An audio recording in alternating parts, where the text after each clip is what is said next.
Hello, everyone. Welcome to the Nocturnal Nerdcast Pop Culture in the Dark. I am your host, Eric. It is Thursday, the 16th of July, 2026. It's Odyssey weekend. If anybody's going to see the Odyssey, it comes out this weekend. Unfortunately, I was not able to get a ticket for today, so I'm going to see it on Sunday. So you can't really spoil the movie anyway. The Odyssey is like a really old story. So, I mean, the only spoilers would be like the style of the movie. And I don't think anybody is too concerned about that. So anyway, I'm going to see it on Sunday. I'm hearing a lot of good stuff about it. Matter of fact, let's go ahead. I wanted to look at the Rotten Tomatoes scores just out of curiosity to see where it's at. Because I heard it the score was really high. So let's see if it is. Let's see. Pull this up over here.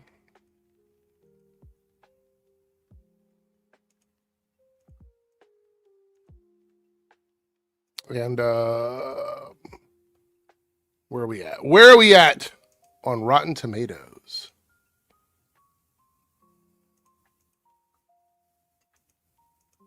It is 96%. All right. It's good.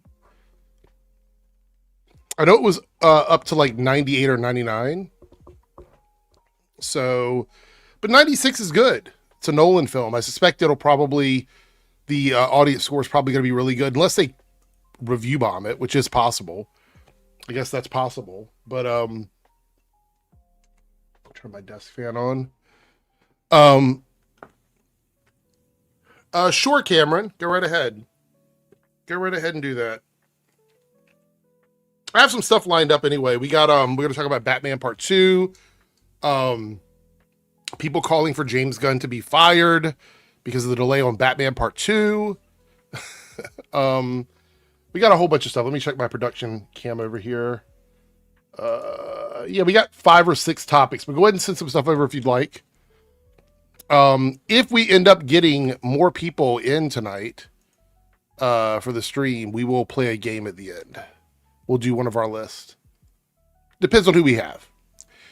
Now, we will be doing, this is confirmed, there's going to be a Nerdcast fan appreciation stream on Monday night. So we'll be doing 3, 4, 5 of the list probably. I'm going to try and do a 3-hour stream. So we'll do 3 hours on Monday, and we'll knock out a bunch of those. So there's that. Let's give a shout out to some channel members in here. Fetman Plays is in the building. Good to see you, Fetman. Jose is here. Space and Goats in the building.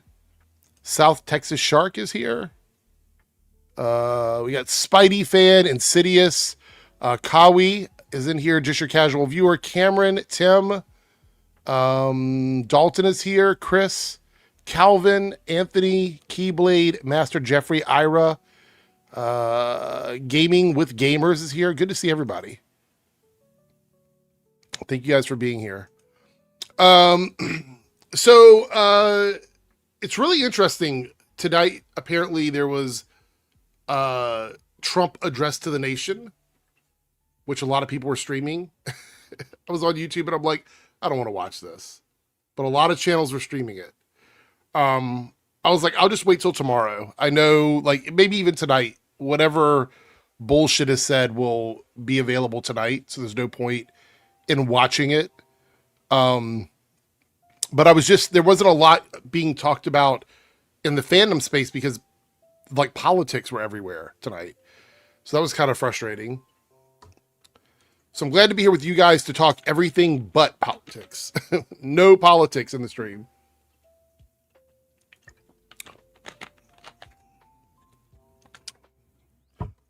So we don't have anybody in the back room yet, but that's okay. We're going to chat here for a bit. Let me go ahead and I'm going to pull up a few things here. Wait, hold on. There we go. Yeah. Do I have that there? That's right.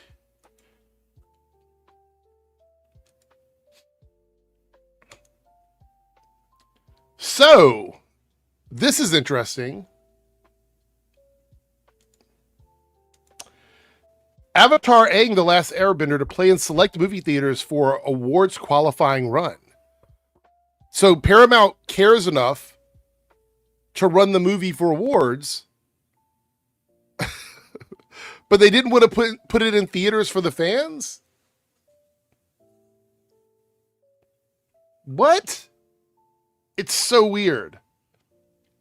It says here, for 1 week, Avatar Aang, The Last Airbender, will screen in select movie theaters in Los Angeles and New York, Variety's learned exclusively.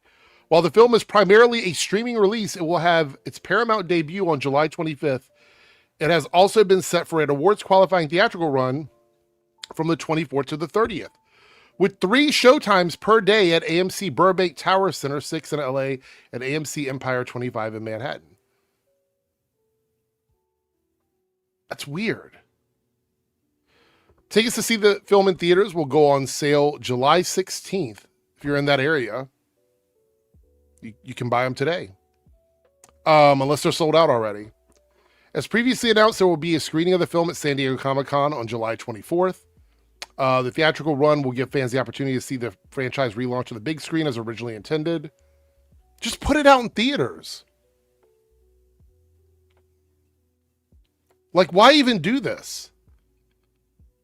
Just make it a theatrical release. It's so weird to me. This is one of those, like, The Last Airbender is one of these cartoons that I think from this era, like the last 20 years, transcended a lot of the bullshit.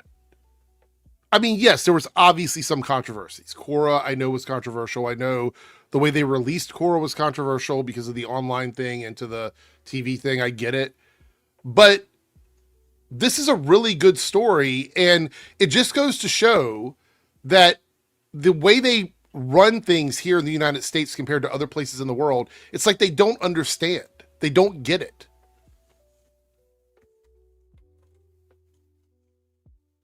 You could turn this into one of the biggest franchises in the world if you wanted to, but you don't. You keep shooting yourself in the foot. And for what reason? And how many times, chat, how many times has a film from this company been leaked to the internet? At this point, it feels like they're doing it on purpose.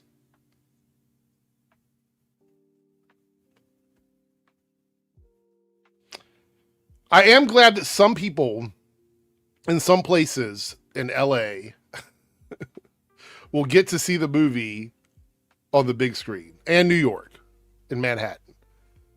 I am happy about that. I think it's going to look great on a movie screen, on a theater screen. It's pretty crazy. Hold on one second. Let me close some windows here. There we go. I'm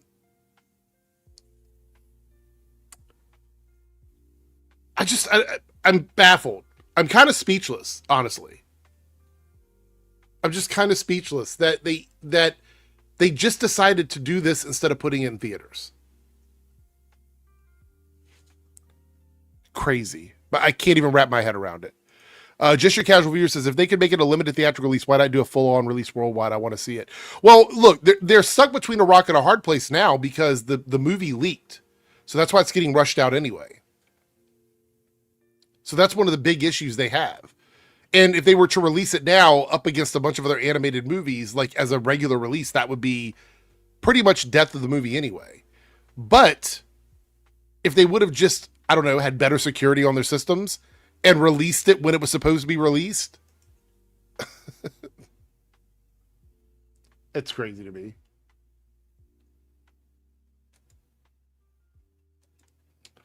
Hold on, where we got over here. So I tried to find this article. It's over on Twitter. I tried to find this article, and it kept coming up as a 404. So I was like, I guess I'll just read the quote from the tweet.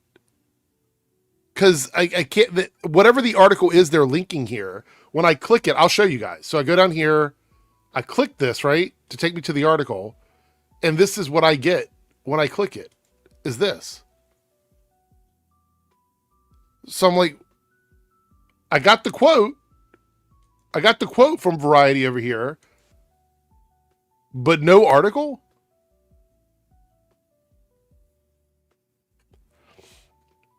Anyway, I thought this was interesting. Jason Blum says Hollywood box office slump came from making the wrong movies for younger audiences, relying on aging IP that appealed more to their parents' generation. It says here, the audience was out there, it's just that we're making the wrong movies for them, says Blum, whose company Blumhouse Atomic Monster produced Obsession and Backrooms.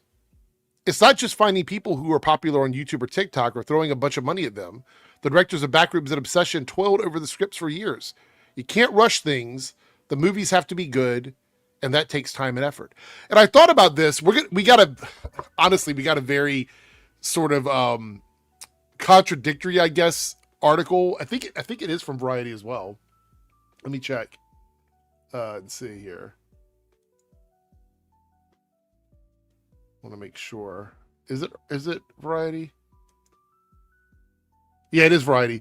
We got a contradictory article for, to go against this quote here. So the quote says that there's a box office slump, right?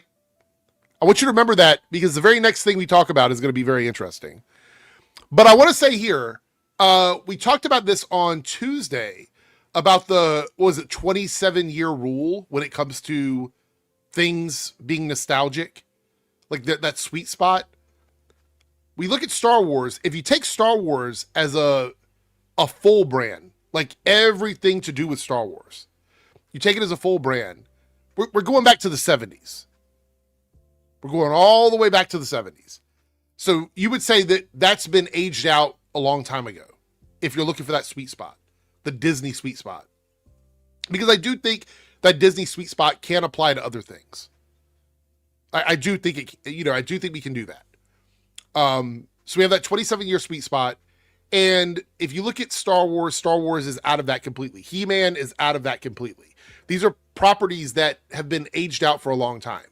If, in fact, what Jason is saying here is true. However, we have an article from Variety that says, the box office bounces back. Gen Z surprise hits have and more have Hollywood banking on a $10 billion year. So let's read through the bullet points of this. Hollywood is banking on a $10 billion domestic year, the first time hitting this milestone since the pandemic. Oh, but Jason said we're in a box office slump. He looked at Masters of the Universe. He looked at Star Wars. We're in a box office slump. But it's a $10 billion domestic year, and we haven't had that since the pandemic happened. So half a decade. Ticket sales are up 10% compared to 2025. The summer revenues are finally pacing alongside 2019's historic numbers. But according to people like Jester Bell and some of these other guys, the box office sucks. Nothing's out. Movies are bad. People are buying tickets. Despite growing up on TikTok and streaming, younger audiences are the ones driving the revival. 87% of Gen Zers and 82% of millennials saw at least one movie in theaters over the past year. And that compares to just 58% of boomers. You know, the audience that wants everything to be catered to them, they're being outpaced by the younger audience, the much younger audience. All the boomers here on YouTube making videos screaming about things should be the way they were back in the day, they're not really supporting the industry. The industry is seeing record numbers. We're bouncing back from the pandemic on the backs of Gen Z and millennials. So whenever I'm watching these guys screaming and yelling at the clouds, these old men, I just keep thinking in the back of my mind, you're no longer the target audience. Hollywood isn't making movies for you anymore.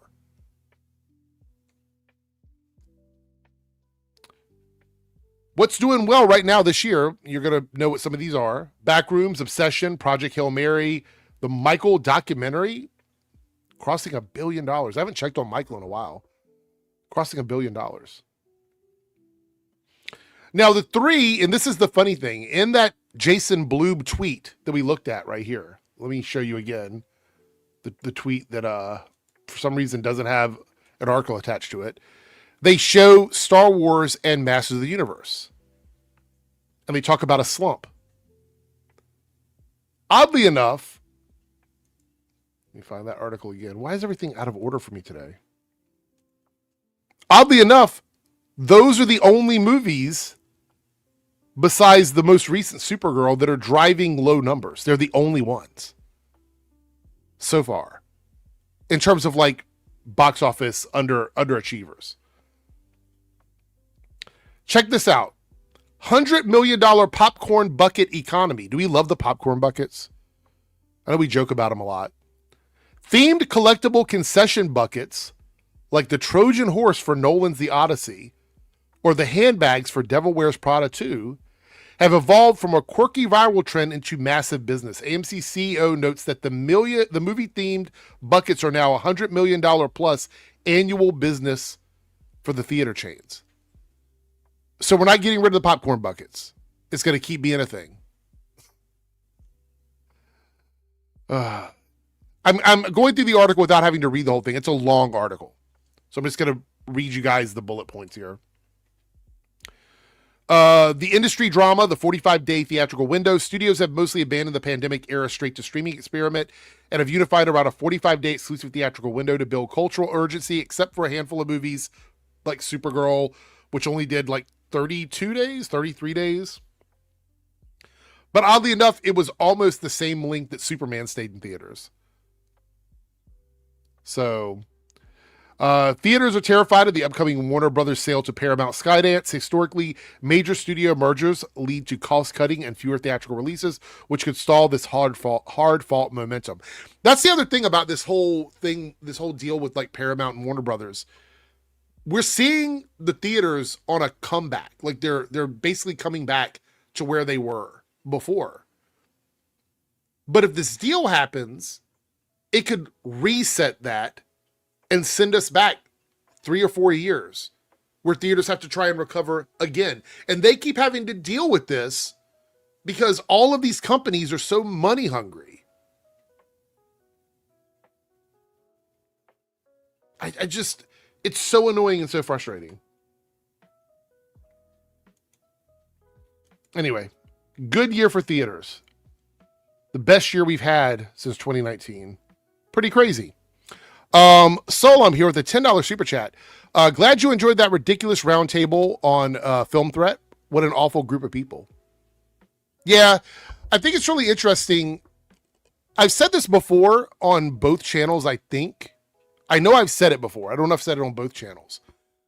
One of the things that really frustrates me is watching people fight in bad faith for complaints and failures of movies. You know, like we sit here, we can have a night where we have 7 people on the panel here. And like, it's a down the middle sort of battle for like who likes what, or sometimes it's 1v5 or something like that. But at the end of the day, we're not talking about dumb shit like red carpet interviews and, you know, casting black people and stuff like I think that's such a dumb, reductive way to have conversations about the quality of movies. And a lot of these people are doing it before they ever even see the movie, which I believe that the roundtable you're talking about, this is on the AirrickDebunks channel. If you guys want to watch the video that Solom's talking about, go over there and check it out. The roundtable was filmed before most of those people had even seen the movie. I think maybe Chris Gore and Alan had seen it at that point. Maybe, but it might have been before they even saw it. It's so frustrating. It's really, really, really annoying. Yeah, so Ash says, reminder, both Paramount and Warner Brothers are in debt. If it succeeds, they'll be deeper in debt. Yeah, so we're talking like historic levels of debt. 110 billion plus in debt. It's crazy. And I try not to talk about it too much here because I know the panel gets bored with it, but The Ellisons might not have the money. They're running out of the ability to fund the buyout. They're running out of funds. So we'll see what happens. It's not looking too good for them right now. All right, let's do this here. We'll go ahead and talk about this. The Batman. This is a rough one.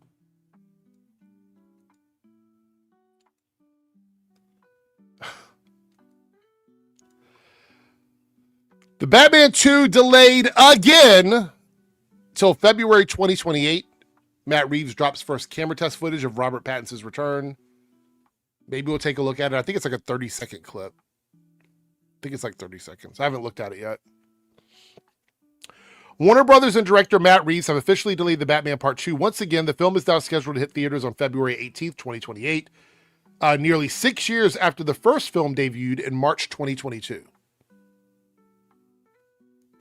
Then they released the footage to try and, I guess, soften the blow of the delay. And I know a lot of people are saying it's not a huge delay, but it's just another delay. It's another one. I don't totally get it.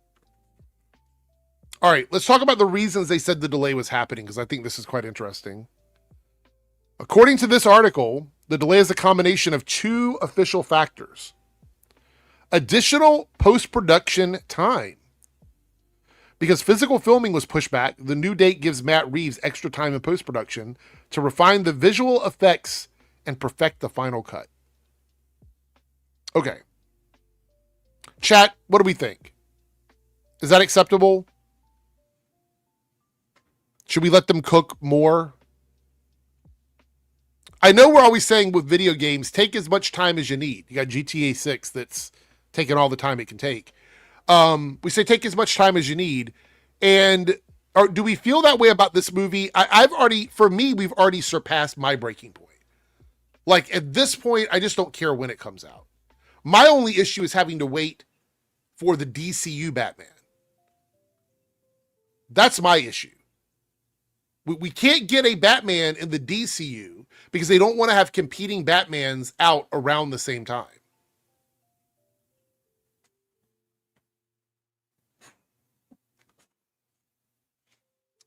It's crazy.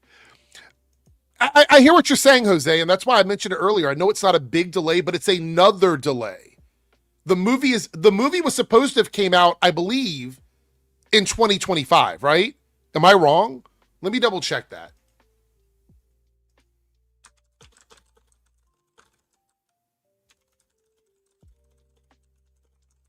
Maybe it was 2020. Maybe it was 2026. I don't know. Let me see.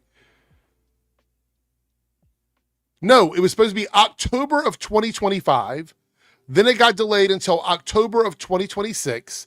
Then it got delayed until October of 2027. And now it's being delayed until February of 2028. That's ridiculous to me. Right? I just think that's ridiculous. Why so much delay? Here's the thing. Also, this was one of the other excuses that was given. J.J. Abrams' highly anticipated sci-fi film, The Great Beyond, was delayed from November 2026 to October 1st, 2027.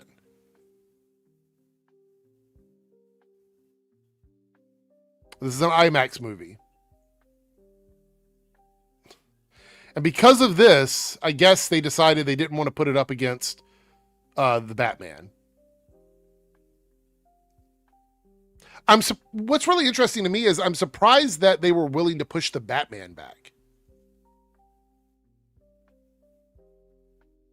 Like, why didn't they move the other movie? Maybe it had to come out in 2027. Maybe that's the reason why. I don't know. It's a little crazy. I'm a little annoyed with it. Jose said, here's the question. Do you think it will get delayed again after this? Let's see. Let me see something.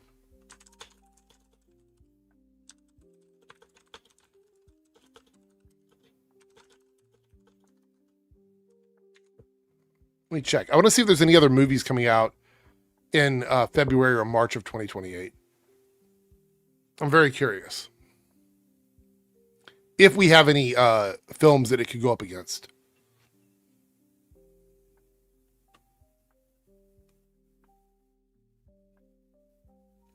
Let's see. Google's going very slow.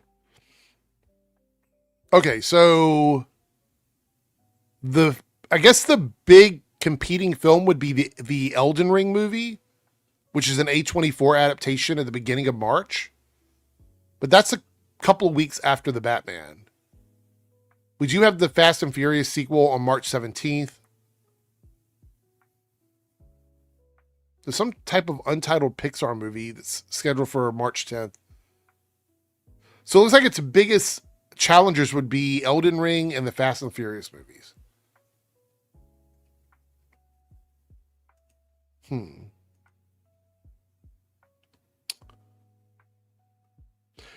Some of the complaints about this have been fans are pointing out that the movie has been repeatedly pump faked with delays, moving from October 2026 to 2027, 2028. Many complain that they're losing interest, pointing out that Christopher Nolan completed his entire Dark Knight trilogy in 7 years, whereas Reeves is taking 6 years just to deliver a single sequel. Many fans believe the official VFX post-production excuse is a cover-up for major behind-scenes script rewrites because James Gunn is resetting the main DC universe. There's speculation that Reeves had to extensively rework the script to keep the separate Batman Batverse distinct from Gunn's upcoming DCU plans. Let's talk about that. A lot of people think this means James Gunn is fired. I don't think so. I made a video about this earlier today on my Reloaded channel, but I want to talk more about it here. I'm seeing video after video after video with the Kathleen Kennedy effect, which is James is fired, James is out, they're going to hire someone else because of Supergirl. And somehow they think this is connected to that, which I don't know how those two things link up. Like there's no through line to this, in my opinion. But I think if there was going to be like a wrench in the gears of the DCU in the future with any sort of Paramount Warner Brothers merger, it's going to be Paramount just choosing to get rid of DC. Just choosing to get rid of DC, like deciding that they're not going to do the DC thing anymore and they want to sell off parts of it or sell individual films. If this movie performs well, and I think it probably will, if this movie performs well, it shows that there's interest in this franchise. It's a lot easier for companies in massive amounts of debt. I don't think you guys even understand. I'm going to type this up here into Google search and see what the debt is.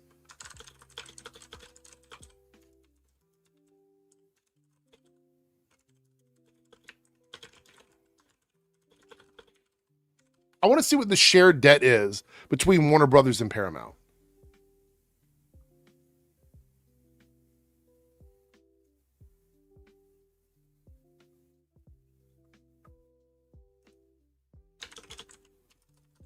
I don't want an AI overview. Stop doing that. Just give me the numbers. So annoying.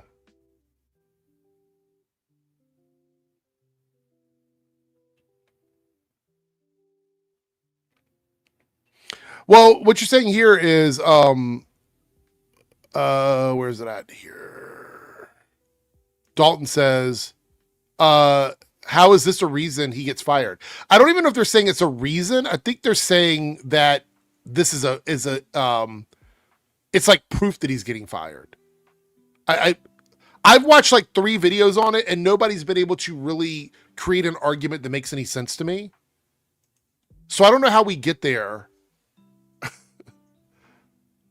I don't know how we get there. Okay, so we're talking the $80 billion debt that exists for Paramount without the injection of funds from some of the other, like Qatar and, there's a few other places outside of the US that are putting money into it. think around 40 billion. So 80 plus 40, there is 32.5 billion outstanding debt for Warner Brothers. So 80, 40, 32.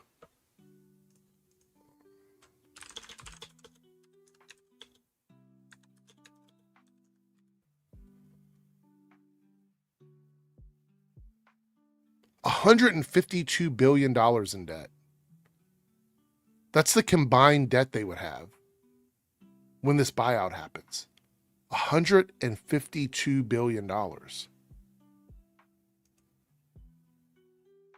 So there's going to be like no real parachutes or safety nets or anything for any of these properties. If something is not making money, they're going to cut it off. It's gone. They can't even afford to make movies. They would be making movies while in massive amounts of debt. I don't even know how this is possible. They've already had their rating downgraded. We know that Paramount took a massive hit in their international credit rating. We know that.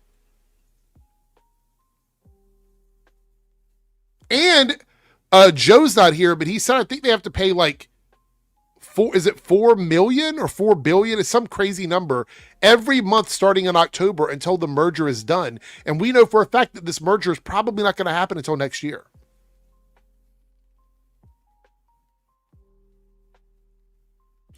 Well, Brelly, here's the thing. A lot of those companies that were investing money into the merger have decided not to do it. And that's why there's a problem with being able to fund it. I'm going to look it up and see exactly who that is.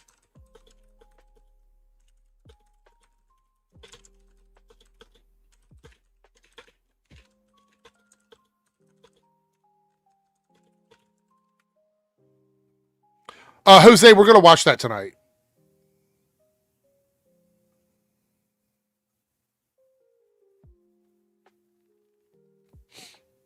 All right, so the Middle Eastern sovereign wealth funding dispute. It's a newly filed. Wow, it just got filed on the 14th. Holy fuck. I didn't even see this.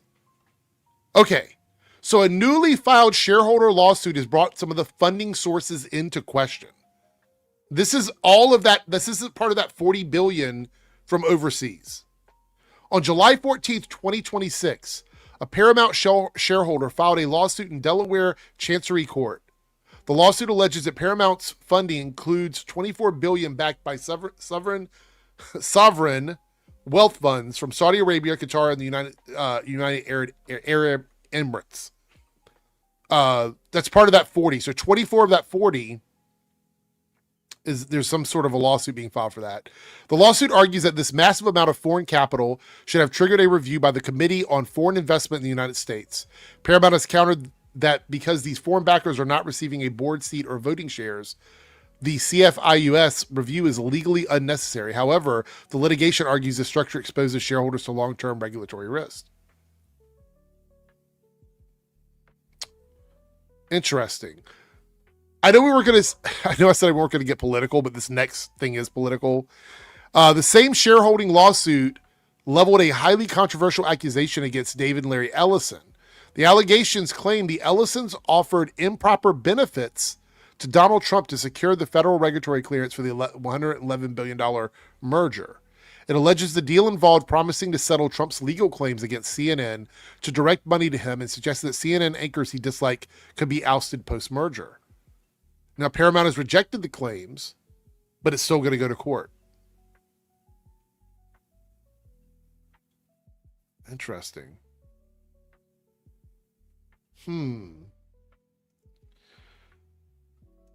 All right. Well, it's pretty crazy.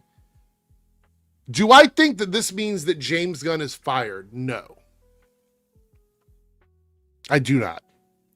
Again, I think if James Gunn is out, DC is out. If they're going to get rid of anything, they're going to get rid of all of the low profit properties that they can sell off once they acquire Warner Brothers.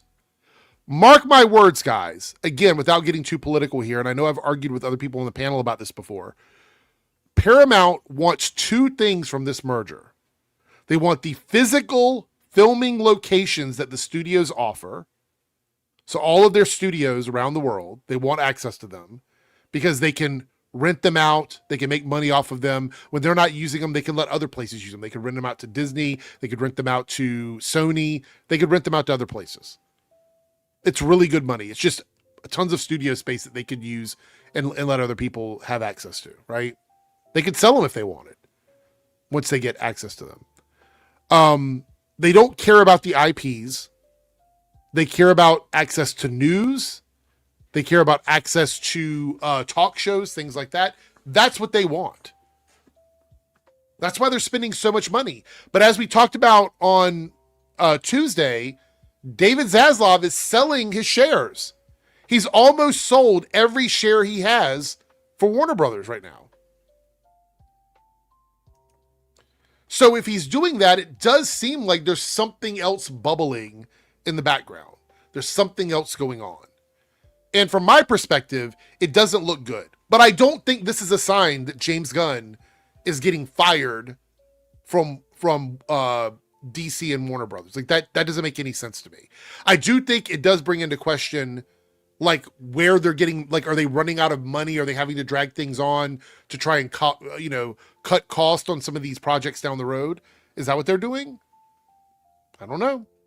We'll have to see though. I didn't know about this lawsuit though. This lawsuit is crazy. That's crazy. I'm going to have to keep an eye on that one. I'm going to put a Google alert on that one. Darren had just popped in. Darren is in the building. What's up, Darren? Hello. How are you? I'm good. How are you? Very good. You missed the Avatar news that I talked about earlier. About it going into theaters. I don't know if you saw that or not. Oh, yeah. That pisses me off. I knew it would. I said the same thing earlier. I was like, why not just put it in theaters then? Like, why do a limited release just for awards? Put it in theaters. Well, that was stupid because, like, not to go back on your topics, but like, no, you go ahead. I'm gonna drop this. They said like, the movie doesn't like live up to our standards to put it in theaters. I was like, but you're trying to make it win awards. Like, if it's good enough to win an award, it's good enough to be in the cinema. But yeah. So that tells me that was bullshit. That was just like a stupid excuse. It's also only in LA and New York. Yeah, it's bullshit. So it's literally just to get them on the awards list. We did have a member chat here from Big Fieldy. 10 months, baby. Let's go. Thank you for your support, Big Fieldy. I appreciate you. Thank you so much. All right, let's see what do we got here. Oh, by the way, since I just talked about it, what do you think about this delay on the Batman Part 2? How are you feeling about that? I mean, I'm just ready for it to come out. I'm so sick of talking about the Batman Part 2 in like a way that's like not anything, like we've talked about. It's coming eventually for like 4 years now. I looked, it's been delayed 3 years in a row. October from 2025 to 2026 to 2027, now February of 2028. It doesn't really have a lot of competition at the beginning of 2028, but that's because we're still waiting for movies to be announced. Like the only thing right now is the Fast and the Furious sequel, which is the middle of March, and the Elden Ring movie that comes out at the beginning of March. So there's nothing in February, but February's typically, like January and February are like horror movie months. Like they put out a lot of really low budget horror movies. So I think it will do well in February. Like you said, there's not going to be much competition, and if there is, nothing like Batman, it's going to kind of be which is kind of what I think Supergirl should have done this year. I think Supergirl would have done a lot better in like February, March than it did June. Personally. Yeah, that does make sense. Jose says, Darren, are you ready for the next Heartstopper movie coming in? Yes. When is it coming out? Tomorrow. Oh. Actually, might be out now.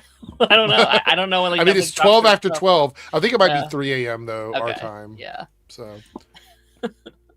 So Edward says it seems unlikely to be delayed beyond 2029, right? It just depends. So the way James Gunn has talked about Matt Reeves is Matt Reeves calls the shots. If the movie's not done, it's not done. I mean, they're filming now. So this, to me, this doesn't read as like a filming thing or like it's not right. It seems like it's a scheduling issue, even though Well, they were saying it was up against that J.J. Abrams movie, which is also a Warner Brothers film that comes out. But I'm like, why not just move the J.J. Abrams movie and keep Batman in October? Batman would be priority. I that does confuse me a little bit. So maybe because you got to think we're in July of 2026. Yeah. So we're not even in October yet. So we're still over a year out from where it was going to be released. Now we're going into almost 2 years mathematically. If you look at the amount of months we have, almost 2 years before we see that movie now. Yeah. And that means we're not going to get any Batman stuff in the DCU until after that movie comes out. No. I do feel like they are compromising storytelling in the DCU to allow this Batman movie to take its time. You know? Yeah. And I don't want to feel that way because I'm not the biggest fan of the Matt Reeves Batman universe, but a lot of people love it, you know, and I just don't know. I mean, I haven't watched Boba Talk's video. I know he probably covered this already, but Boba's a huge Batman fan. It's kind of part of his channel. And people in the chat, you might know what he has said. Maybe some people have watched his videos already. But I know that even someone who's a huge fan, their patience has to be wearing thin on like this movie. Because it's not like they're going, oh, the movie's coming out in 2 years and then it comes out in 2 years. It's like, oh, it's coming this year. Oh, no, it's coming next year. Oh, no, it's coming the year after that. Like at a certain point, it does get a little bit like, why are you doing this? I mean, look at like, you know, we will have had 3 Superman-esque movies in between just getting 2 Batman movies. Like we'll have had like Superman, Supergirl, Man of Tomorrow, not to mention like Creature Commandos and the Lanterns and Clayface and like all these other things in between. And I do agree. Like I'm very, I don't know. Like I don't need Batman either, but it does feel like you need to set up at least that side of the DCU. Like they could have, like, for how long they had to wait, they could have filmed Brave and the Bold, had it come out, and then had the Batman Part 2 because it's taken so long. Like they could have already had that break. Right. Yeah, I don't know, man. It's weird. I'm not really the target audience totally for the Batman movie because it's not a franchise that I really, to be honest, care about. I think Penguin's a better show than the first Batman movie, which is probably not a good thing to say. You know, I guess if you're thinking about the way, because usually it's the other way around. Usually the movies are better and the shows aren't as good. But the Penguin show as a isolated show is one of the best TV shows of the last 5 years, I would say. I agree. And I think it's superior to the Batman movie. that you know, the Matt Reeves Batman movie, only because I think the Batman movie had issues. It had a additional like 4th act that I didn't appreciate. So it ran a little long for me. But yeah, I mean, and also you got the issue with the Batman was supposed to the Batman Part 2 was supposed to take place right after Penguin. So how does that work chronologically? That doesn't make a lot of sense, you know? I don't know. Think about this, guys. We're probably not going to hear about any movement for Batman in the DCU for another 3 to 4 years, probably. How would you feel if they pulled a DCEU and they just had him show up in another thing first? Like they put Batman? Yeah, like what if they put him in like a fucking Suicide Squad or like something else, because they can't, like they're obviously waiting for Batman Part 2 and they're like, well, we don't want to do him back to back. If they had him in, you know, if he was in like Man of Tomorrow or if he was in something else first and then he got his own movie, would that be better, or do you think it's better we just wait? That's a good question. I don't know. That's kind of stumped me a little bit. Yeah. I think that putting Batman in another movie to introduce him, because I have a feeling, this is just my thoughts on this, I think Batman is going to be introduced as a mentor character to the younger Bat family. That's what I think we're going to see in the DCU, right? I think we're going to see an older Batman, not like old, but like an older Batman, maybe in his 30s or whatever, maybe early 40s, who is still Batman. He's still out there doing the vigilante stuff, but he's sort of, we've already got several Robins active at that point. We've got, you know, Batgirl, maybe Batwoman, other Bat family members out there doing stuff. at that point. So if you wanted to introduce him in another movie, I mean, you could do something like you could put him in the what is it, the Deathstroke and Bane movie? Isn't that what's coming out? The Deathstroke and Bane movie? Something. I mean, you Something could like have that. him in something like that. Yeah, Lobo says it, Batman and the Deathstroke and Bane movie. Yeah. I mean, I feel like that's a good place. Look, I would even, if they were doing a Teen Titans movie, I could see him showing up as a mentor in a Teen Yeah. Titans movie, you know? Um, yeah. I mean, that would be okay with me. I just don't think they want to introduce any sort of Batman content in the DCU until the Batman comes Yeah. out. When I say Batman content, I mean like specifically connected to Batman because we know Clayface is a Yeah. prequel and it takes place before Mhm. most of the stuff in the DCU. So, you know, he doesn't necessarily have to interact with Batman, which by the way, I actually think that's going to benefit that movie because I think that movie is going to be a contained story about Clayface that doesn't really require Mhm. much DC knowledge. And, you know, I actually, this might be a hot take, but I actually think Clayface is going to be a better movie than the first Joker movie. Yeah, I can see that. I can see that.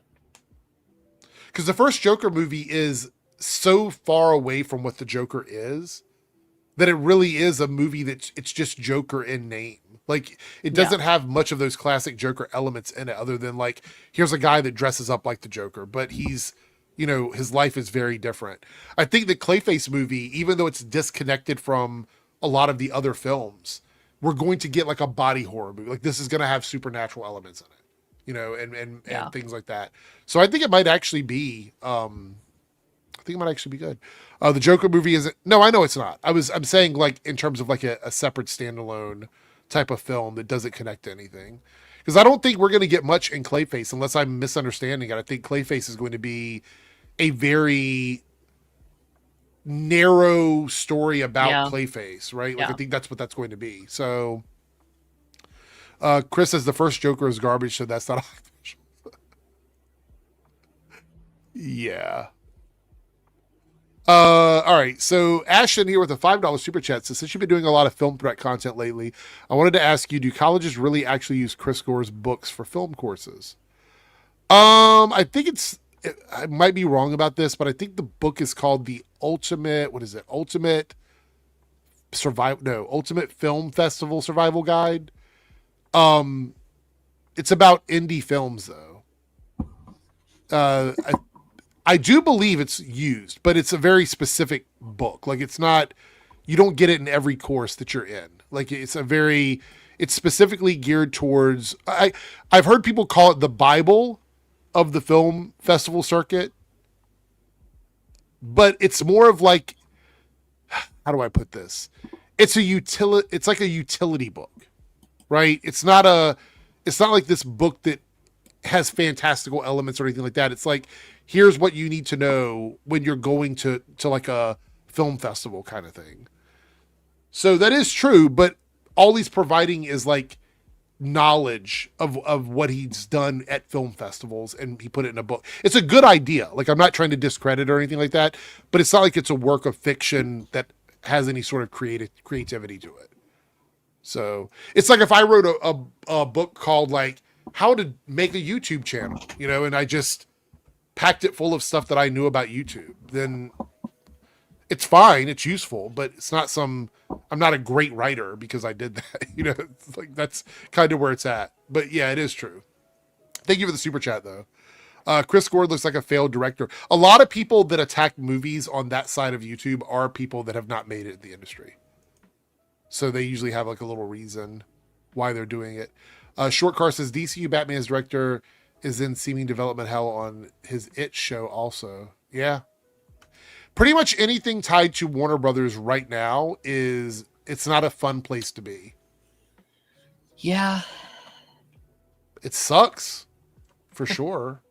I will say this. Right now I'm getting the most value from entertainment from like 3 different streaming services, right? So one of them is Apple TV. I think I love just Mhm. about everything on Apple TV. It's so good. It's got so many great things on it. Prime Video. I'm getting a lot of great shows on Prime as well. And I still enjoy Netflix, but I would say probably Disney Plus. I think Disney Plus and Hulu is another one that I really love. HBO has like one or two things on it that I'm watching. House of the Dragon is on there right now, and obviously Superman, the Superman cartoon, is also something. Paramount, there's not a lot of anything on there really. I'm trying to think. Dexter. Are you watching anything on Paramount? Oh, so like older stuff, right? Like older things. I'll get it when there's like a new thing. So like I'll you know, like when Dexter's coming back, I'll get that. I mean, I watched the Avatar movie here in a couple weeks on it, but as a platform as a whole, it's not great. Because for me, look, so with Paramount Plus, there's like 3 things that I watch on Paramount Plus, and it's not enough to keep it all year. So I think we're going to start getting it when we're watching stuff and getting rid of it when we're not. But like we watch it for Star Trek, which there's only 2 seasons of Star Trek left for us to watch on there. So once those are over, we won't need it for that. Yeah. We watch Drag Race on it, which also, the weird thing is with that show, it's on Paramount because they're contractually obligated to be there because of MTV. Because they're not signed to Paramount, they're signed to MTV. But Paramount has the MTV shows. So that's why it's there. But they also have their own streaming service called Wow Presents Plus, right? That has all of the Drag Race shows on it. So I don't know why they're still on Paramount, but maybe the contract expires soon. I don't know. And what else? Oh, like some of the TV show, like older TV shows. But other than that, I don't really find anything on there. And again, HBO is paring everything down. We only have like 1 or 2 things we're watching on that. You know, we have Lanterns right around the corner, which I'll watch that as well. But we're sitting here when we're flipping through trying to find something to watch. The last platforms we go to are HBO Max and Paramount because there's better stuff on Discovery, on the Discovery app, where you can watch all these baking shows than there is on HBO Max. It's pretty bad. But speaking of upcoming shows, did you see this? Yeah. Oh, that didn't sound good there. So, okay, well, hold on quickly. So, it says here, casting details. Jimmy Tatro will play Gorilla Grodd, the hyper-intelligent telepathic ape who is traditionally a formidable adversary of the Flash, which is why it's so weird that he's going to be in this show. And we might not get a Flash. Although some people believe we're going to get a Flash on this show. I don't know. Do you think we're going to get a Flash on this one? Or no? It's possible. It's possible. Anything's possible. Here's what he looks like. Sorry, I was cutting it off there. So here's the thing that's kind of weird. They're saying that they don't know for sure how this is going to work. They presume that it's going to be mocap and voice acting. But as I said, and I think I'm going to be vindicated in this, they hired a very attractive man who looks like you're one of your like heartthrob guys you would get on one of these shows or whatever. You think they're going to tie him up as a voice actor? I don't think so. I think Gorilla Grodd is going to be controlling him with his mind, and this is the guy we're going to see on screen most of the time. Like we did on The Flash, because the Flash TV show couldn't do Gorilla Grodd all the time. He's too expensive. I think we're going to see this guy as the voice of Grodd, and then we will see Gorilla Grodd once in a while. Yeah, I could see that. That's Serenity says he's a comedic actor. Grodd will probably possess him and act like an ape for jokes. And I said this to Joe, and Joe seemed like he was upset that I would even mention it. But I think I'm going to be right. I think this guy is going to be the face of Grodd, and Grodd is going to talk through him. Yeah, I'm nervous because I love Grodd. I think Grodd's such a fun villain. And when they said they were looking for like a comedic actor, I was nervous when I heard that. I was like, I don't want him. I want to point out, not to cut you off, but there's a lot of comedians that do great voice acting that could have played Grodd. So casting this specific guy makes me think we're not going to see much of Grodd. Sorry, just want to put that out there. No, that's interesting. And I also think it like, I don't know. I'm still very anti a Jimmy Olsen TV show. Not that I don't think I think the concept of like a Daily Planet show could be cool, right? It could be like the Agents of Shield for this universe, right? Where like we're tackling these side event. I'm down for it. I just hated this version of Jimmy Olsen so much that I just don't want to see more of that guy. And like look at like King Shark, like what James Gunn did with King Shark, and while I don't hate that version of King Shark, it's a more comedic, dumbed down version of that character. So we'll see. I think you could be right, Eric. Like maybe like we get like, yeah, it's like this guy is like being the puppet. Like he's a puppet, and so like we do Gorilla Grodd, but we don't like fully do Gorilla Grodd, and they actually save him for hopefully a Flash movie. Like I would love a Flash movie with him as the villain. Now that this casting has happened, I feel like I'm going to be right. I feel like my guess is going to be right. It's also a mockumentary style show, which means a handheld cam, which typically doesn't like to use VFX because it's a non-steady shot and it's in and out of offices and things like that. So the likelihood of getting a fully realized CGI character and a mockumentary like motion cam, unsteady cam like setting is highly unlikely. I would even go as far to say that this guy, because Grodd might want to like, how can I put this? He might want to infiltrate something and he has to use someone to infiltrate it because he can't do it himself. And this is the character that he uses. Yeah. I can see that. So I think the humor is going to be, and Serenity might have hit the nail on the head with this one, is that you have this guy that doesn't really act totally like a guy would act. Maybe he does funny things like he eats bananas or something stereotypical or stupid. And nobody knows that it's Grodd. Okay. We know it's Grodd, but the people working with him don't know. Because he might even end up being a reporter. Like he might be a reporter that works with Jimmy. And Jimmy's like, why are you eating so many bananas? Or like the joke will be like, why are you making those noises or something? I have a feeling they're going to definitely play it up like that. It says here, though, this is interesting. While casting and pre-production are moving rapidly, HBO has not officially greenlit the series. So the show hasn't been greenlit yet. It says that Peter Safran indicated they're aiming for production windows in Atlanta later this year, but nothing has been officially greenlit by HBO yet. Okay. So we might not even get the show. You'd think they would do that first before casting, but says here, Tantro is, he's got a YouTube channel called Life According to Jimmy. Before he became a Hollywood actor. I didn't know that. I didn't know he had a YouTube channel. American Vandal was one of the things. Real Bros of Simi Valley. Apparently, he was in Scream 7 this year. Yeah, he's also in, I believe, the upcoming comedy golf series with Will Ferrell, which I think came out this week, if I remember correctly. Oh wow, okay. Mark my words, we're not going to see much of Gorilla Grodd on the show if it happens. I don't think they're going to spend the money on that. I mean, if Legends of Tomorrow can do it. Yeah. But to be fair, Legends of Tomorrow wasn't a mockumentary like follow behind you camera show either, which I think is a really important factor.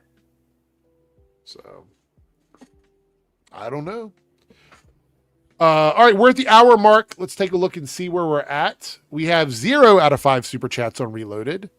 But we have 2 out of 5 on Debunks. If you guys would like to possibly contribute when we hit the goal in one of the 2 chats, I will make the list for everybody to pick from. And Darren, you weren't here, but we are officially doing a appreciation night on Monday. And if you can make it, no pressure. I'm also going to start, and this is something I was going to mention on Tuesday. Starting with this stream, I'm going to try and do collab with everybody that's on the stream.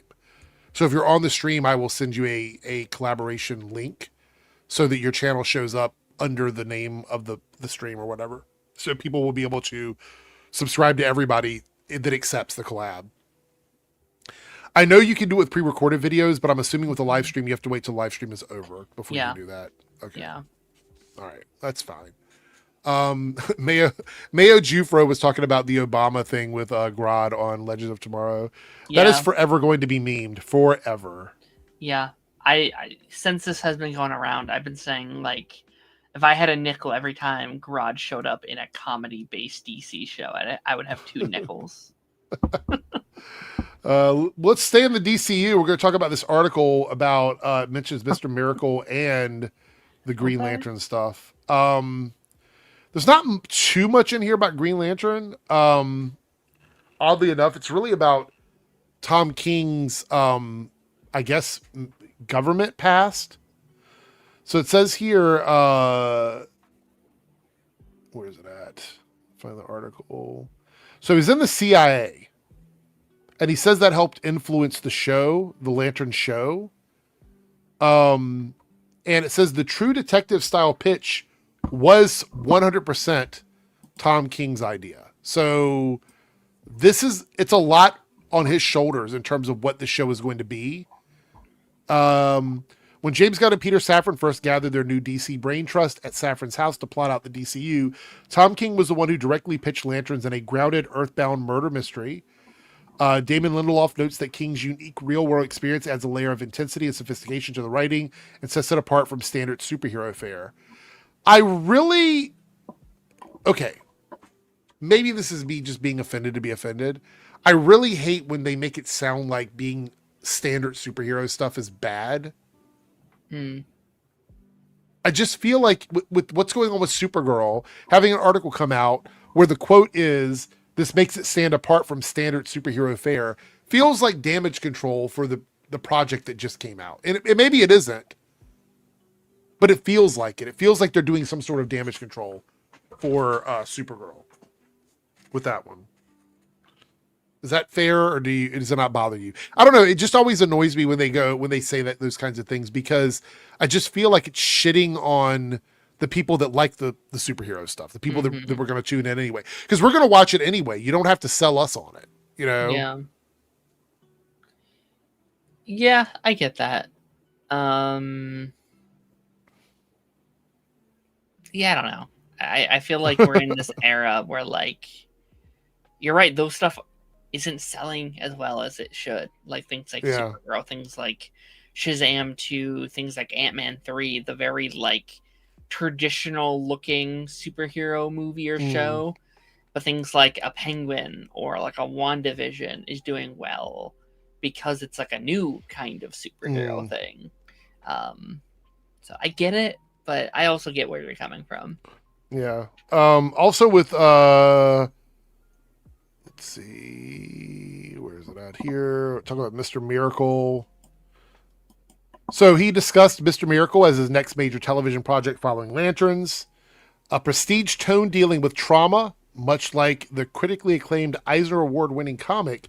The adult animated adaptation will not be a standard superhero action show. King emphasizes that the core of the story is highly personal, dealing heavily with suicide, PTSD, and the process of recovering and living with trauma.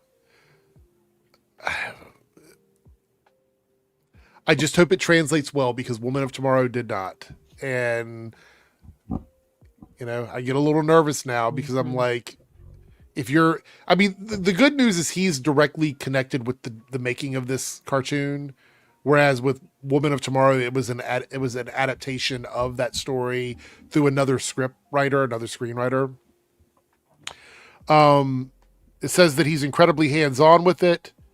He mentions that because he's juggling Mr. Miracle during the day with writing Lanterns and being with his family, he's regularly working his computer until 3 a.m. and only a couple hours of sleep, which he says is fine because that's the way it was with the CIA.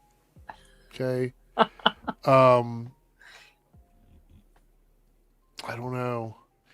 I'm a little bit nervous right now. I kind of need Lanterns to be good. Like, that's where I'm at. Not because it matters to me specifically, but because right now with Supergirl taking the hits that it's taking, I feel like Lanterns has to be very good. Like, Penguin good.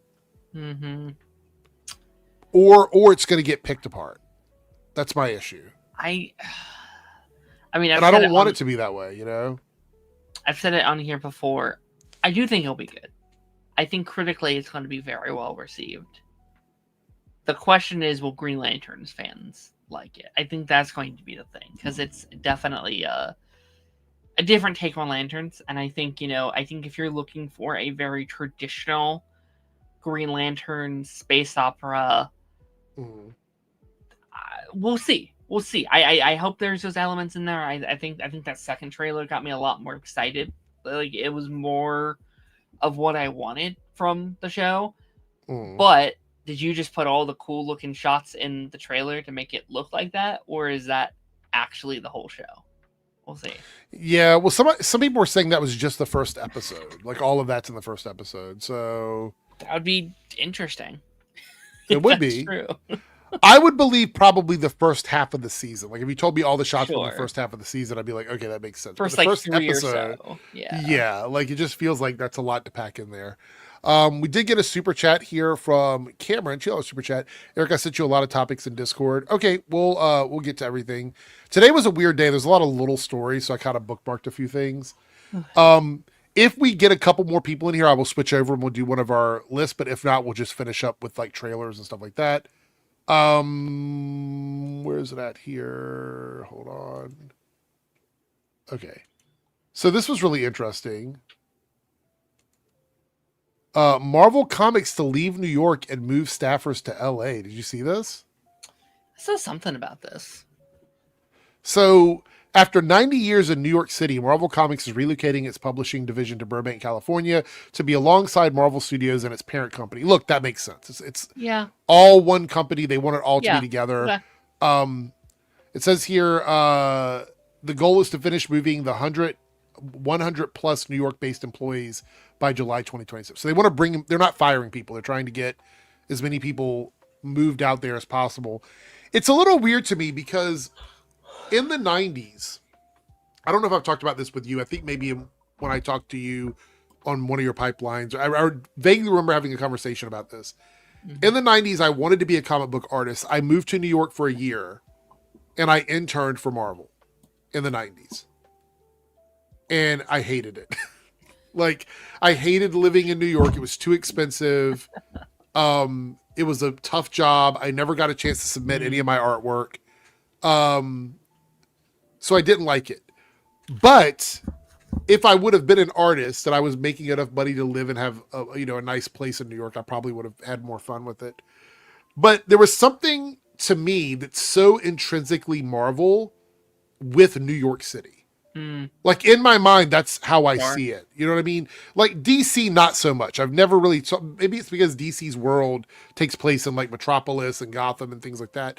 But something about Marvel, like, felt so connected to New York City. And I think it has a lot to do with Spider-Man, probably. But it's so weird that they're moving to the West Coast now. I don't know.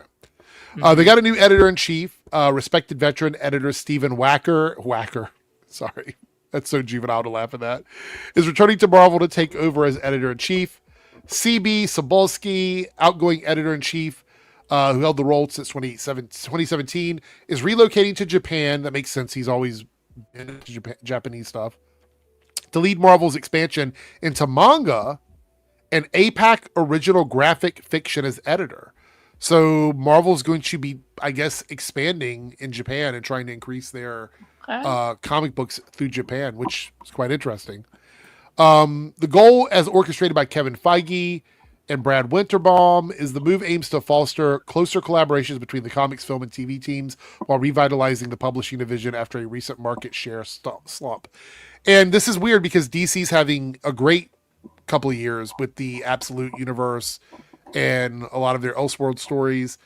I think one of the issues with Marvel, if you want to know my honest opinion, is Marvel tries too hard to match what's going on in the movies and TV shows. Mm-hmm. I think Marvel needs to get back to writing stories for comic book readers.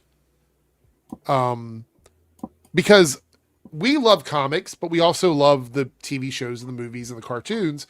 But that audience crossover, surprisingly, is very niche.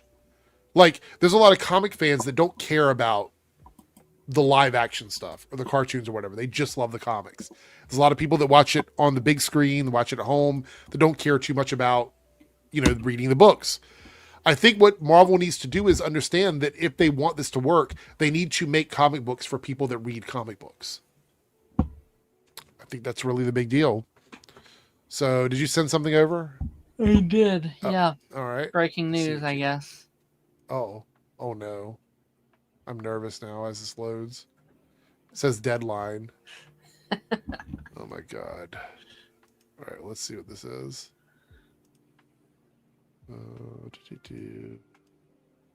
Why is it not loading? It's just spinning. Hold on. There we go. All right. Share screen.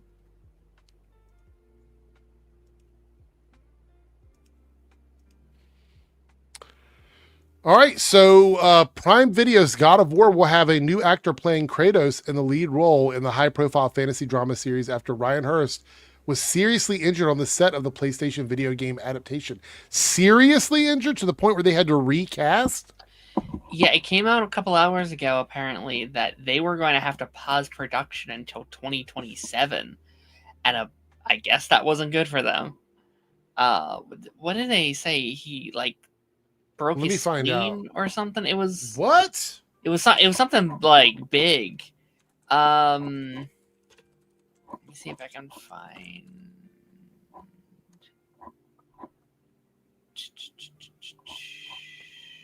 Bicep tear that was so severe that he's had to go multiple surgeries to repair it.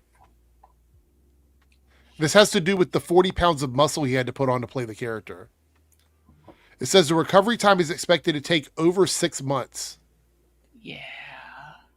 They said, but because of the pushing back of filming to 2027, they can't do it. Yeah. And here we go. This is the real reason, right? The child actor would look much older by time they started filming back up. So because it would have been almost a year. And he's a child actor. So they have to film the movie in a certain amount of time. So they have to go in. It says Hearst had already filmed 4 episodes of the series. They say now all of it has to be completely reshot with a new actor. That sucks. It's unfortunate. Also, though, it's also pretty unreasonable to expect them to wait 6 months, having to wait until 2027 to that's you're losing money doing that, Yeah. But I guess you're losing money either way if you refill it. It's tough. Could he sue for this? Because he got hurt on set and he's being recast for something is there a world where he would want compensation? There's probably some sort of clause for this. He probably gets something. Let's see.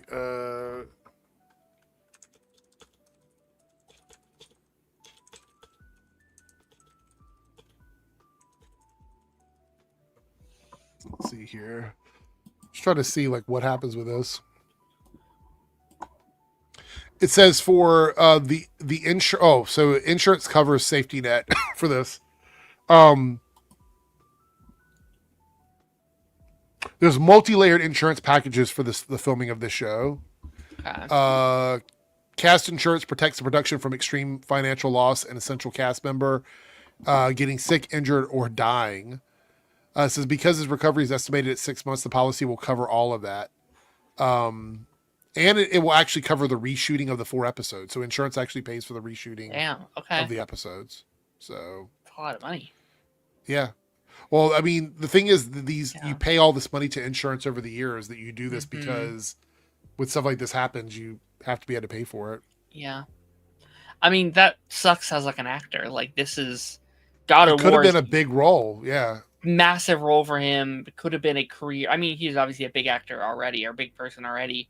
But potentially one of the bigger shows on TV. That's a big role. I guess I'll be curious to see who they get to replace him. Well, to be fair, people have criticized the way he looks right here. This picture was the one that we looked at a while ago where people Yeah. were not happy with the way he looks. So, although he's hurt and I wish him the best on his road to recovery, this might be an opportunity for the studio to start thinking about going in a different direction with who they're getting as the actors. So, interesting. Wow, that's pretty crazy. So, very briefly, before we move on to our next subject, because we're going to be live for about another 45 minutes. Next week, how are you doing your scheduling of news that's coming out? Because we have all that Comic-Con stuff to cover. Yeah, Comic-Con it's going to be interesting. Like I don't know. You're not going, right? You're saying okay, yeah. Like all of our friends in the circle is basically going to Comic-Con. Lance, Jake, Jordan, yeah, Phil, like they're all going. So listen, it'll be few of us left to actually stay home and talk about this stuff. So it's gonna be. I'm excited though. I think we might do some cool stuff. It's a lot of fun to be there, but covering the news, it's actually better to be here because being there is really hard. You're always running around and doing stuff. It's really hard to sit down and cover the news. So let me look at the timeline for the schedule for Comic-Con right now. I think what is it? Is Thursday? Is Thursday the big night, or is that Friday?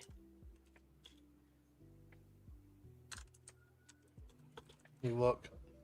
Dollboy says they purposely hurt him to recast him. I guess no, I definitely didn't do that. It's all a setup. Yeah. All right. So Wednesday, July 22nd is just the preview night. There. So if you're there, it's just to walk around and look at the exhibition stuff and everything, right? So Thursday is going to be Hall H, Marvel's Wolverine Deep Cuts, and this is going to be a Wolverine focused one. We're going to get a Jim Lee panel. The Fighting Souls Tolkien panel is at 12 o'clock on Thursday. It's very possible if some of this stuff is going to be online, I might just kind of stream off and on during the day. And then 1:45 p.m. they're going to do the Avengers Armageddon huge publishing panel focused on Earth's Mightiest Heroes. So that's all on Thursday. Okay. Friday, we're going to be getting the Blade Runner 2029 Lord of the Rings panel. The Lantern's first look footage is going to be at 1:30 p.m. on Friday. Okay. This is all West Coast time, by the way. So that's like 4:30 for us. There's going to be an X-Men 97 special presentation at 2:15. 2:45 is going to be the Grimm 15th anniversary reunion. Why is that listed as a big event? Is I'm that show wondering that highly too. regarded? Like, that's weird. You think they're going to announce like a reboot or something? I don't know. Saturday on the 25th is 2 to 4 p.m. is the Apple TV showcase. We're going to see a bunch of like Apple TV stuff. Show like a new Ted Lasso trailer because that's about to come out, so they might show something like that off. Now Saturday from 5:30 to 6:30, which is 8:30 to 9:30 our time, is the main event. Kevin Feige's doing a special event at that time, and he's going to lay out the next. It says here laying out the next slate of films after the events of Doomsday and Secret Wars. So I might have to stream on Sunday. I might have to stream on Sunday. I don't know. Maybe. And then that night is an evening with Kevin Smith. So that's the closeout for the night. So it's quite possible that we will get a bunch of like small stuff or whatever, but I will definitely be live on Sunday afternoon. Cool. I don't know. It'll probably be like, because I know Jake normally streams, but obviously Jake isn't going to be at Comic-Con, so it doesn't matter. So I'll probably stream it like 4:30, 5 o'clock on Sunday.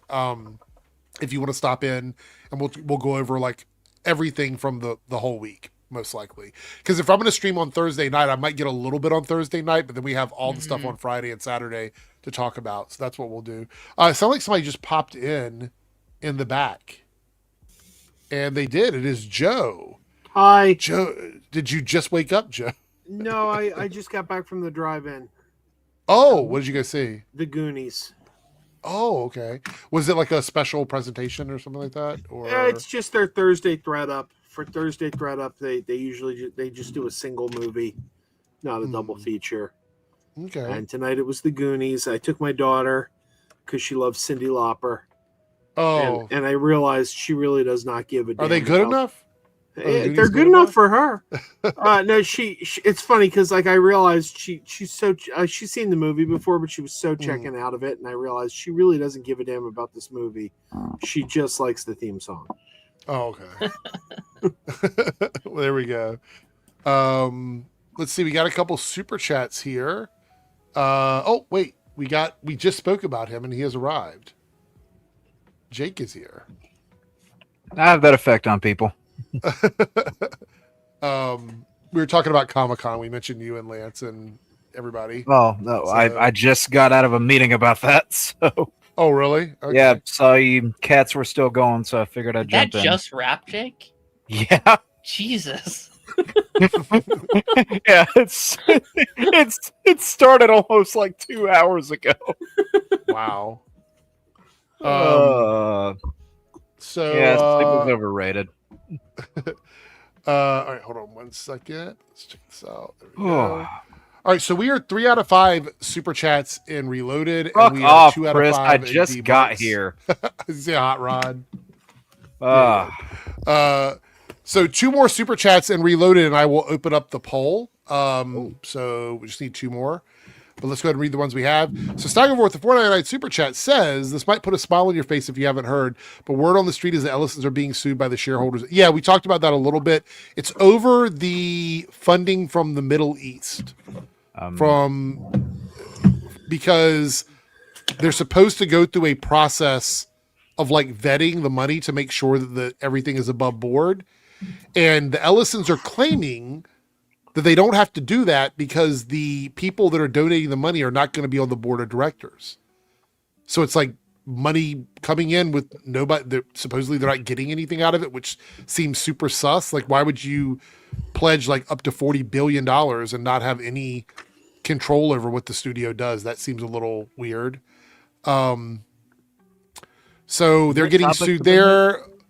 What was that, Jake? I was saying, what topics have been hit so far tonight? Batman 2 delay. We talked about that. We talked about the recasting for God of War. Yeah, that sucks. Yeah, we talked about oh my gosh, so many things. Yeah, like we've just rolled through a few topics. But I've still got a couple more, and we're gonna watch a couple trailers. So there's that. But go ahead. Did anybody want to chime in on any of those things, like the delay of Batman Part 2 or casting or anything? There's just a funny detail that I noticed in a photo Reeves shared a while back. The Batman Part 2 set photo that had like 812 on it. Just in the number. You flip that, you get 2/18, the new release date of the movie. Weird. That's really fucking weird. Matt Reeves is like the damn Riddler. But by the way, I watched your video earlier today, responding to Aaron Fisher. Yeah. What'd that clown do this time? I can tell you this. I know you were saying like, how does this? How are they? Buckle up because it's quite a ride.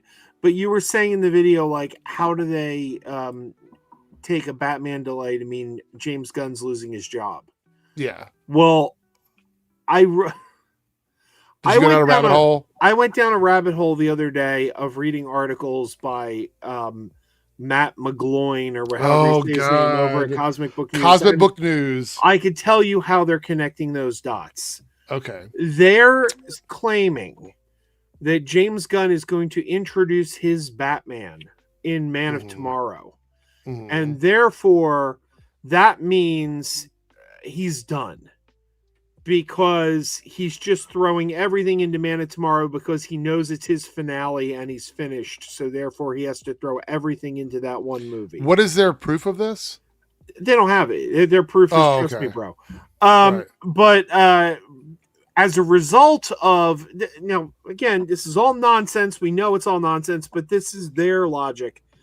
as a result of James Gunn throwing his Batman in Man of Tomorrow, which has been confirmed nowhere, Matt Reeves asked for his movie to be delayed because he knows that James Gunn's movie is going to bomb and be a box office disaster. And seeing his Batman is going to be in that box office disaster, he wanted breathing room to separate himself so that the James Gunn disaster did not take down his. And where do they get this information from? Well, Matt McGloin, has his sources. It makes no fucking sense. I know. I was going down the rabbit hole of his site just because I was curious to see how they connected the dots. Yeah, and I got to an article by him that I'm just reading this article and I'm like, this article does. He had an article about Star Trek where he claims this is his claim. Star Trek is going to go back to what works: Wrath of Khan and Next Generation. What does that mean? You said words. Right. There's no logic behind that. It's going to go back to what. Well, they already did. They already did Khan again in the movie, so they've already tried it again, and it didn't work. Nobody liked it when they did it. Well, some people did, but and they technically did Next Generation again because they did Picard season 3, which is kind of like this reunion of Next Generation with Voyager, essentially. Right, but it's like what does that mean? We're going to go back to the. I mean, Ricardo Montalban's dead. The Next Generation cast is in their 70s. What? You said words there, but there's literally no meaning behind it. You wrote a whole article that said nothing. Well, you got to meet that word count somehow. That's true. Jake, I mean, have you seen? I'm thinking about it. When are you leaving for Comic-Con? I'm flying out Tuesday. Okay. All right. I just wasn't sure when you were going to be gone. Why, are you trying to plan something? No. Okay. It's just no. Because I didn't want to overlap. I was planning on streaming on Sunday to talk about everything from Comic-Con, and if you were streaming, if you were doing any streams during the week, I didn't want to overlap any streams that you were doing while you're at Comic-Con. So I'm doing a stream this coming Sunday, but not the Sunday during Comic-Con. And you're not planning on streaming officially from Comic-Con, right? Not really. I mean, okay. I know Darren. I know Darren's hosting council the week of Comic-Con, so I might pop in there for a few, but not running. No, I mean on your channel though. I don't want to overlap. If you're doing a gaming stream or something like that. Oh no, from Comic-Con, no. Okay. If I do anything, and I say in a way that I'm saying don't count on this, but if I were to do anything, it would just be an impromptu live from either the your phone center or the hotel or something. Just on your phone, right? Just streaming from your phone. Okay. Either that or my laptop, because I'm bringing one of my laptops with me. So yeah, we'll see. Oh, you have multiple laptops? I mean, I've got this one that I'm using, which I'm not bringing. It's an Asus. I'm just gonna bring my my MacBook that I'm keeping all the data and stuff on. It's a MacBook Pro. Oh, that's a flex. Crazy. That's a flex. So funny enough, talking about flex, that's one of Pagey's favorite things. I talked to him and I said, Pagey, have you seen Supergirl? Oh, no. And he says, no, he heard it was shit, so he didn't go. So he hadn't seen that yet either. Sounds like Pagey. I went and saw it again on my lunch break the other day. I didn't stay for the whole movie because I only had a lunch break. I watched 45 minutes of it. Yeah, I don't think he's watched anything but Superman. I don't think he's watched any of the shows or anything. He just watched the Superman movie. So it's always fun to go to his channel and look at the last video he made. And he's like, at the end of the video, I'll see you guys in the next video. There's no other videos on his channel, which is pretty funny. I mean, you don't know. Kidding.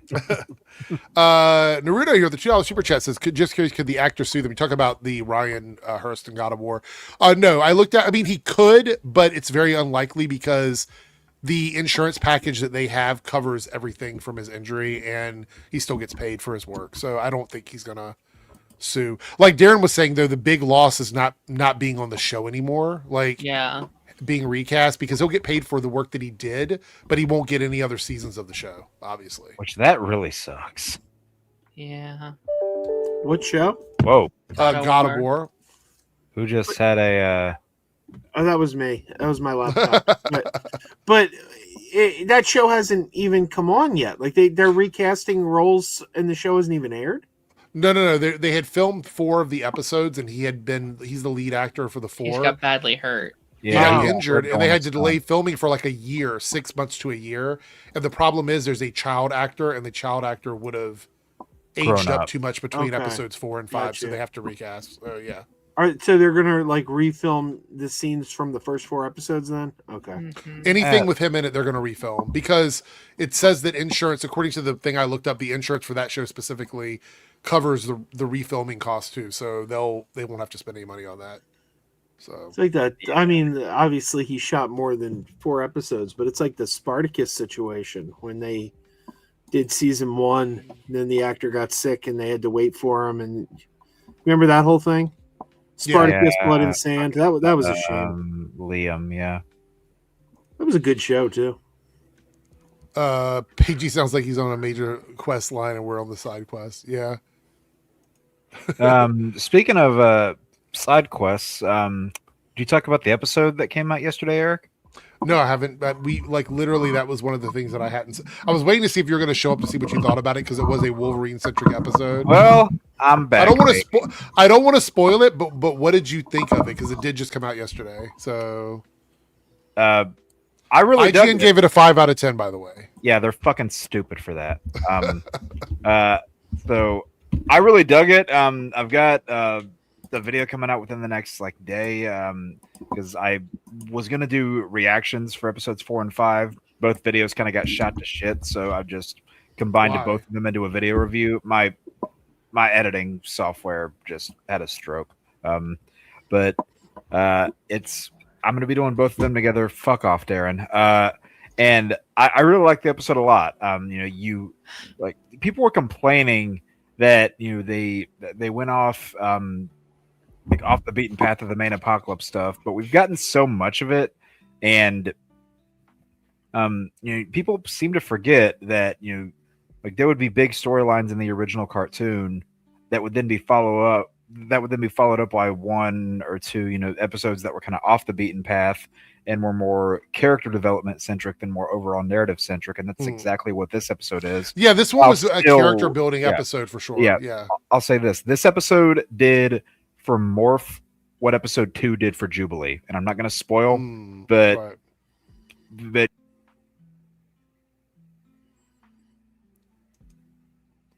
Jake, did my headset go out? I don't hear Hello? him either. I don't hear him either.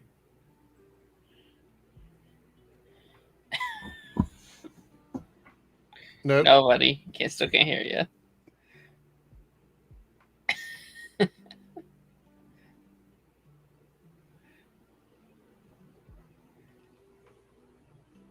You're not muted on my side. I just checked. I don't see the mute icon over your microphone. Fuck you, StreamYard. How are you muted? I didn't see mute on my side. Wait, am I good now? Yeah, I can hear you now. Yeah, the damn audio microphone bar went all the way down to fucking 0 again. God. Yeah. So apparently StreamYard said I'm back too. Well, yeah, we can play at that game. So I guess I have to keep this whole thing in front of me while I'm talking here, just so I can track it if it tries to go down. So my thing's going to be obscured for a minute. But no, what I was saying is that this episode did for Morph what episode 2 of this season did for Jubilee. Can you see that comparison? Yes. Because while they were both never my favorite characters in the original show, I still liked them. They were both really helped a lot by season 1 of 97, and they were both given kind of focus in these episodes. I know that, what's the word? At the surface, this might appear as a heavy Wolverine episode, and it definitely is, including several comic panels and Easter eggs from the original show that definitely made me happy. And considering all of the different Marvel characters that you saw in this episode, technically, again, I liked that part. And you said don't go into spoilers for this. Yeah, don't spoil the end of it, but you can spoil some of the stuff that happens. I don't care about that. Just don't spoil the episode.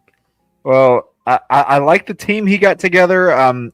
There's one thing. Well, you can mention the team. I don't think the team is a spoiler. So I know. I mean, I liked Sabretooth's inclusion. I like Deathstrike's inclusion. By the way, the intro of this episode includes clips from the original show that you had not yet seen. Wait, did you say Deathstroke's inclusion?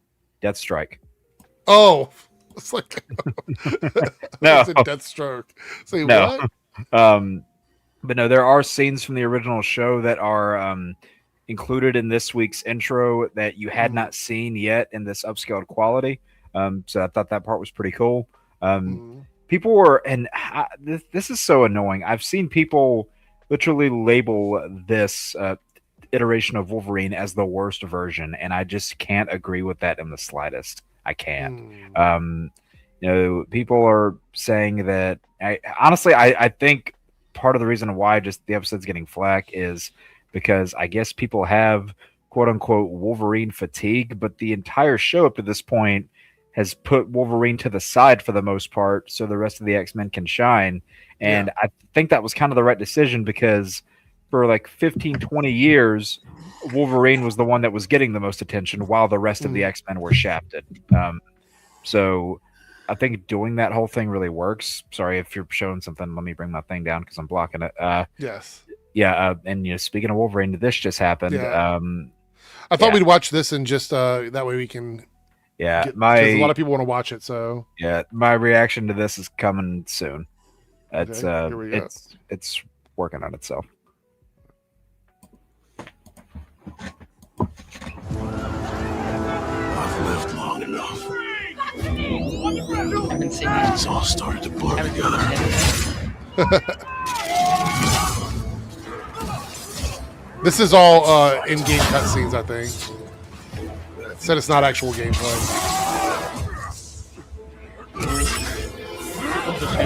Victor Creed!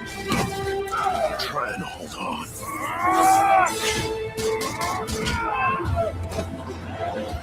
I can feel it slipping away.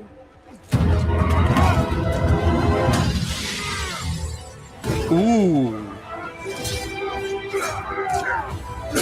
Combat's gonna be really fun. Yep. Deathstrike! He's had a good week. Yeah. Good timing for this. Who I was. When that's gone, there won't be anything left except rage.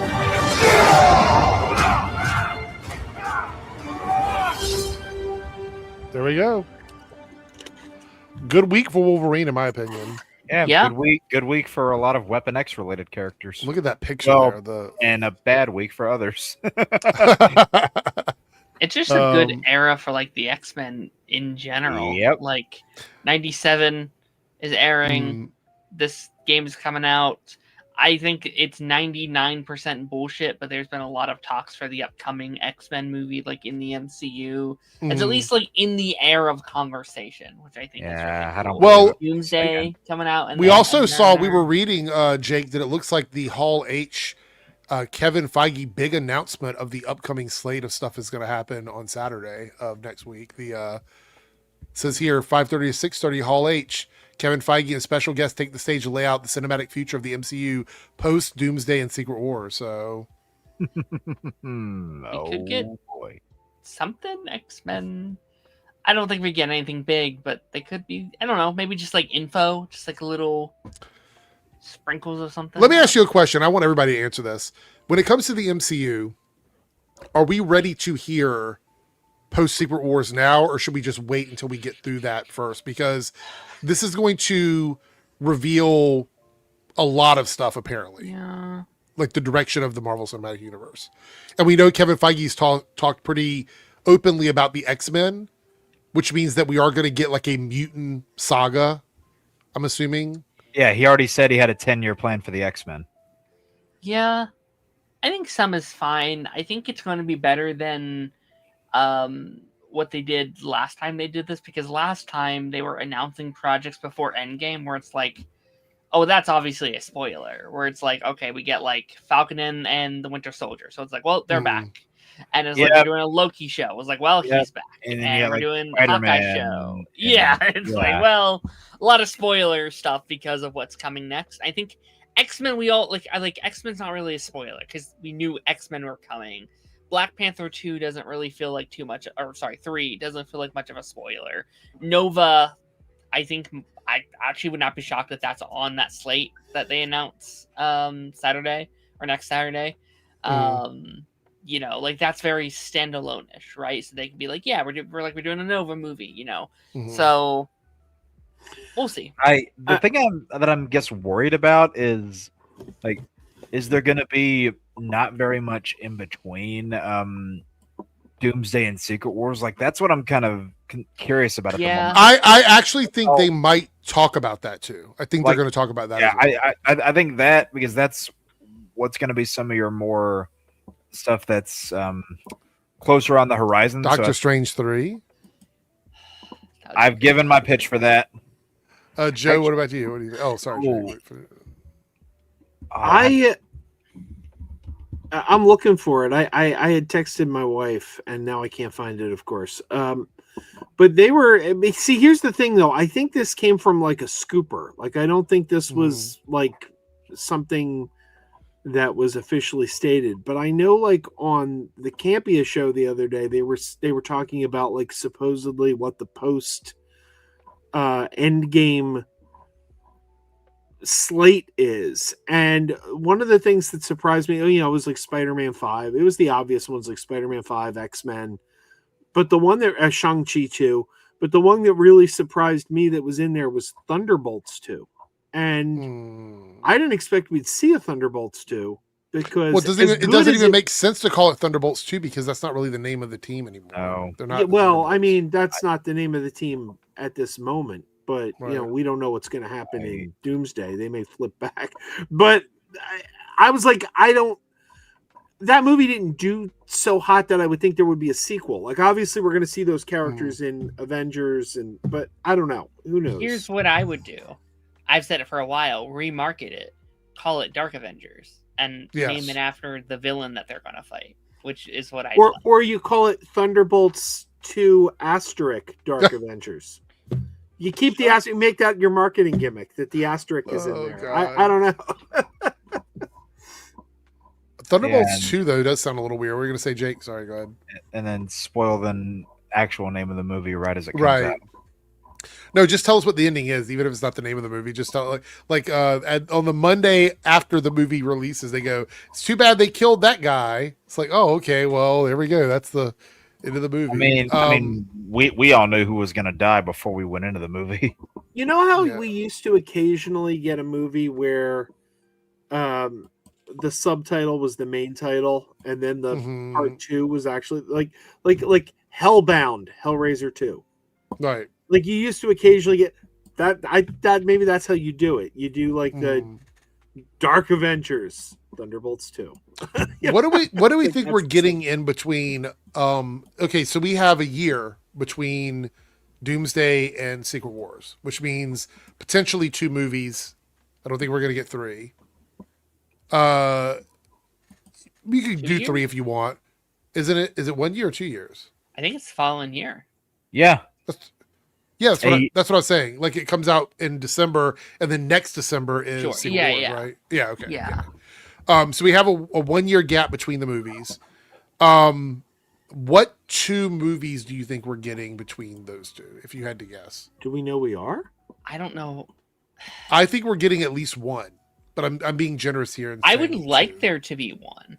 I would. Again, like Jake said, or maybe you said, I think Doctor Strange 3 would make the most sense. Like that does. Yes. I don't know though. Like they could just be hyper focused on like, hey, we're not going to overdo our load.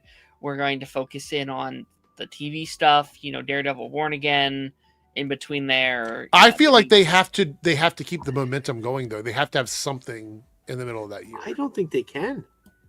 If they were going to, they would have to already be like filming. Like they haven't announced anything.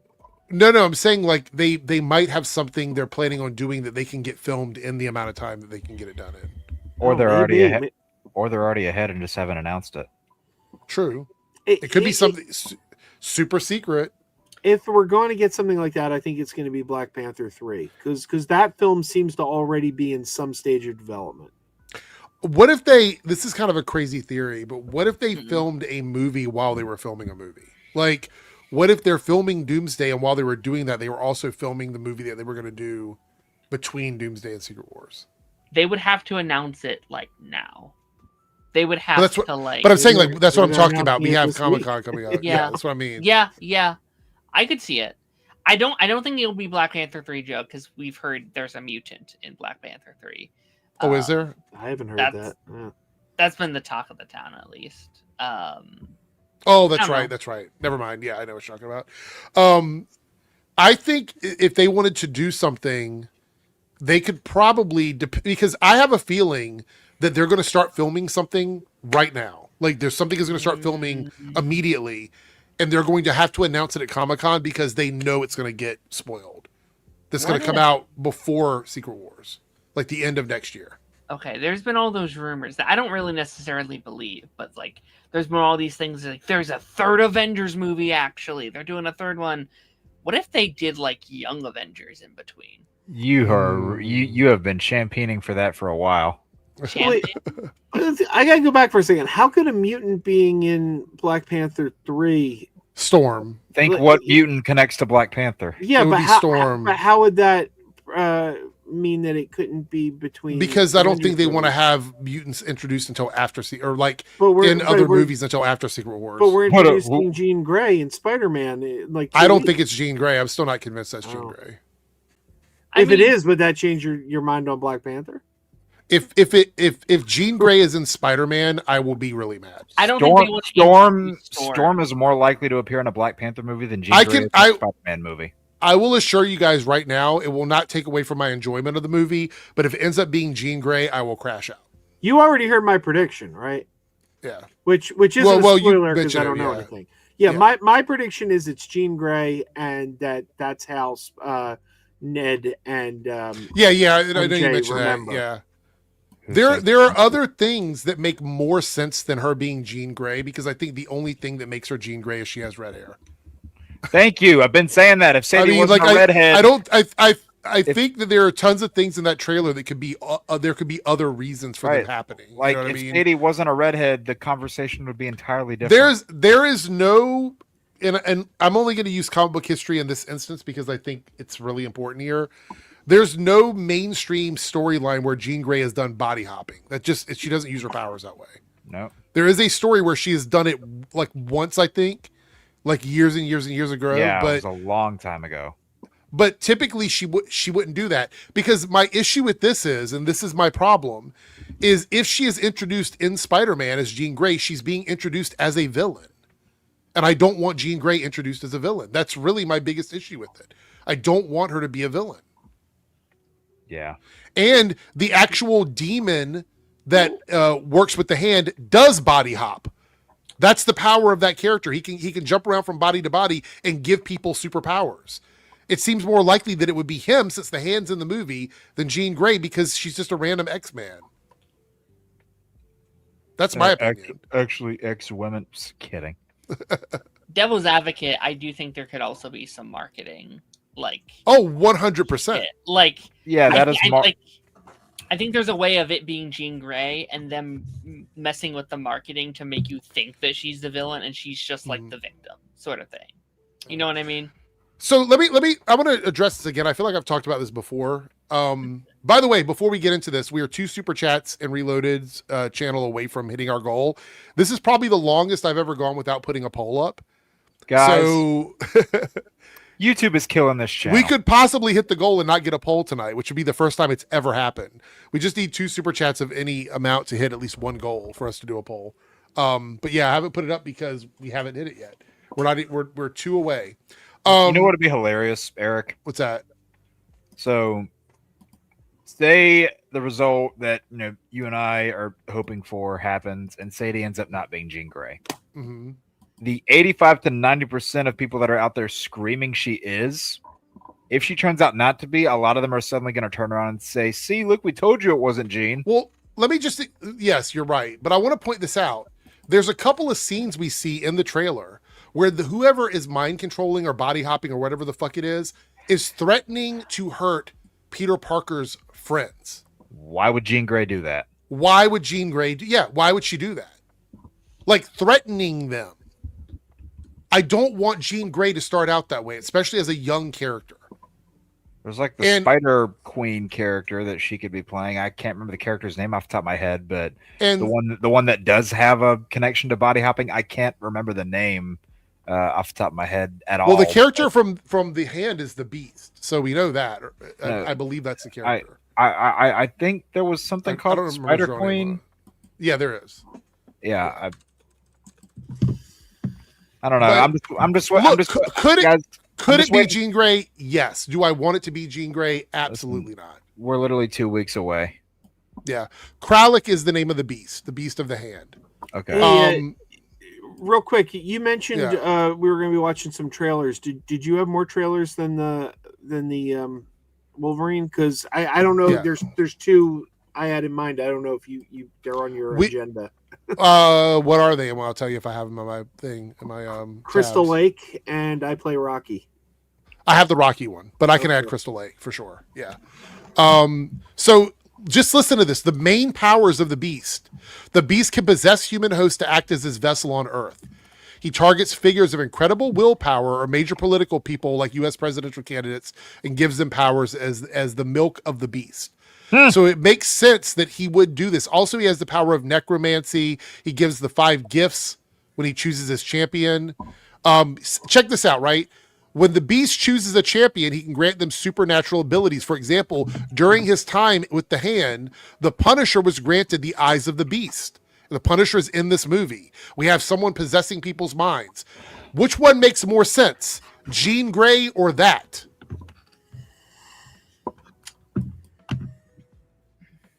It doesn't make a lot of sense to me that it would be Jean Grey. Could it be Jean Grey? Yes. I'm not saying it absolutely cannot be Jean Grey. Like, I'm not saying I totally am putting it into that rumor. I'm saying that it just doesn't make sense. How do we know it's Sadie Sink's character is the one that's like threatening them? Because whenever we watch the trailer, Darren, we see her doing like this and then people doing stuff. That's it. Yeah, but like again, that's the only connection we have. Okay, but also like there's like the Hulk scene in like Infinity War. Like just because you see something in the trailer doesn't mean it's in the movie. Maybe she's leading a game as Simon Says. That's what I'm saying. Is like I think it's possible she's Jean Grey and she's not doing like I could see them manipulating the trailer to make us think and to throw us off the course. I'm not saying it is Jean Grey. I'm very 50-50. It's more likely to be a Spider-Person character than it is to be Jean Grey because it's a Sony movie. Yeah. Like, I just don't know why we keep insisting that it's an X-Men character. Like, I think either way they're a big character, right? I think the whole contract thing, the high likelihood that this actress is in Secret Wars. Apparently, there's a multi-film contract. Again, not saying it is Jean Grey, but if it's not Jean Grey, it's someone big. I feel like there's too much smoke for there not to be fire. Like I keep thinking back to when Benedict Cumberbatch was in Star Trek, and everyone was like, "It's gone, it's gone, it's gone," and they wouldn't confirm it, and it was gone. It's like I feel like it's just been too much for it not to be at this point, but we'll see. I can't imagine anyone that is a fan of Jean Grey would be wanting this to happen. Like, that's the problem, is going into this movie. Well, first and foremost, we're going to see a Spider-Man movie, right? We know Punisher's in there. We've seen Hulk in the trailers. We know the Hand is in there. I don't think her being Jean Grey, introduced as Jean Grey at the beginning of the movie, is some big, shocking, crowd-pleasing moment. Right? I mean, that doesn't make any sense. Do we also even know that character doing this number is actually Sadie's character? No, we don't know that for sure because we don't see their there's face. There's that too. Yeah, that's what I'm saying. On top of that character's in a room with a bunch of tech. They're monitoring stuff and they're using technology. Jean Grey would have no reason to do that if she's powerful enough to possess people. I just had this would be so stupid, but I just thought about something. You know what character that is young, female, and likes to toy around with tech that's related to Spider-Man? Mm-hmm. I'll give you a hint. The video games made her a little infamous. Oh, you're talking about what's her name? The gaming chick or whatever. Screwball. Screwball. I wanted to say hot or a jackpot, but I know that's not. That's another character name, right? How stupid would it be if that's the character? I just look. I understand that she's going to be important in other things, but going into a Spider-Man movie and then in the first act being introduced to this character and going, "Hi, my name's Jean," I don't think it's going to get a reaction out of anybody. I think they wait until the end to say like who she is. Like I think, but even then, you're betting on Spider-Man people knowing who the fuck Jean Grey is. The casual audience might not have any idea who the fuck that is when disconnected from the X-Men. I think casual audiences know who Jean Grey is. But big enough. But again, she would be a villain. She'd be the antagonist of the movie. I don't think she is. Oh, you're saying so she is, but she's not the villain. I don't think that she's the villain. Yeah. Okay. All right. Again, not saying that she is in the movie, but I think if she is in the movie, she's not the villain. I could buy that. So that argument I can buy. Like if you're saying that she's not actually the antagonist and she's in the movie and she is Jean Grey, I could buy that, but I still think it makes more sense for it to be Firestar than Jean Grey. Sure. But also, like, that. we had like Red Hulk in a Captain America movie. Like, not everything the MCU makes sense to me when they do it. So that was a different scenario because you're talking about just one non-Spider-Man character being in a Spider-Man movie. Captain America 4 didn't just have a Hulk prominent character in that movie. For all intents and purposes, it was a soft Incredible Hulk sequel because the entire plot revolved around it. You wouldn't have that here. If I would love for her to be Firestar, but if she's Firestar, I really hope Iceman's in the movie too. I will be disappointed. But look, I would even argue that Iceman makes more sense than Jean Grey. Firestar and Iceman make more sense than Jean Grey being in that movie because they have a historic connection to Spider-Man. He doesn't have any friends. He could use some amazing friends.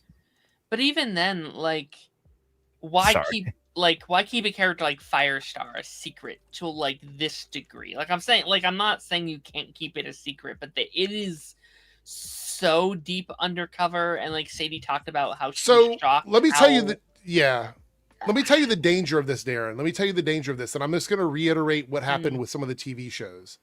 People will resent this if it ends up being a nothing burger, and people will hate it if it ends up being Jean Grey. So I think there's no way to win here. So I don't think they should have done this anyway. I don't think keeping her identity secret makes any sense. If it's Jean Grey, so what? Why are we hiding her in a Spider-Man movie? That doesn't make any sense to me. Also, just because Sadie's a redhead, who says she's going to be playing a character with red hair? True. Well, see, I don't think... First of all, nothing I've seen gave me the impression she was the villain of the movie. Like, I got the impression Scorpion's the villain of the movie. Like that's... No, Scorpion is probably one of the like the random bad guys that Spider-Man. Okay, see, that's not the impression I got. I got the impression he's the main I think the villain. Hand is the main antagonist of the movie. Like that's what I believe. I think it might secretly be Tombstone. But I got to push back on the notion, though, that it doesn't make sense to bring in Jean Grey because we don't know the story. When you see the story being told, it may make perfect sense that it was Jean Grey. Like, I don't mean make sense like they can't write something that works within the movie. I mean in the sense that why bring in one X-Men character prior to introducing all of the new X-Men? That just doesn't. But that's my point. My point is when you see it unfold, it might click and you might go, "Oh, that's why they did it." Like it might be so obvious when the story unfolds that you're like, I get it now. Like okay, so Darren, before you speak though, I want to just put this out there. Yeah.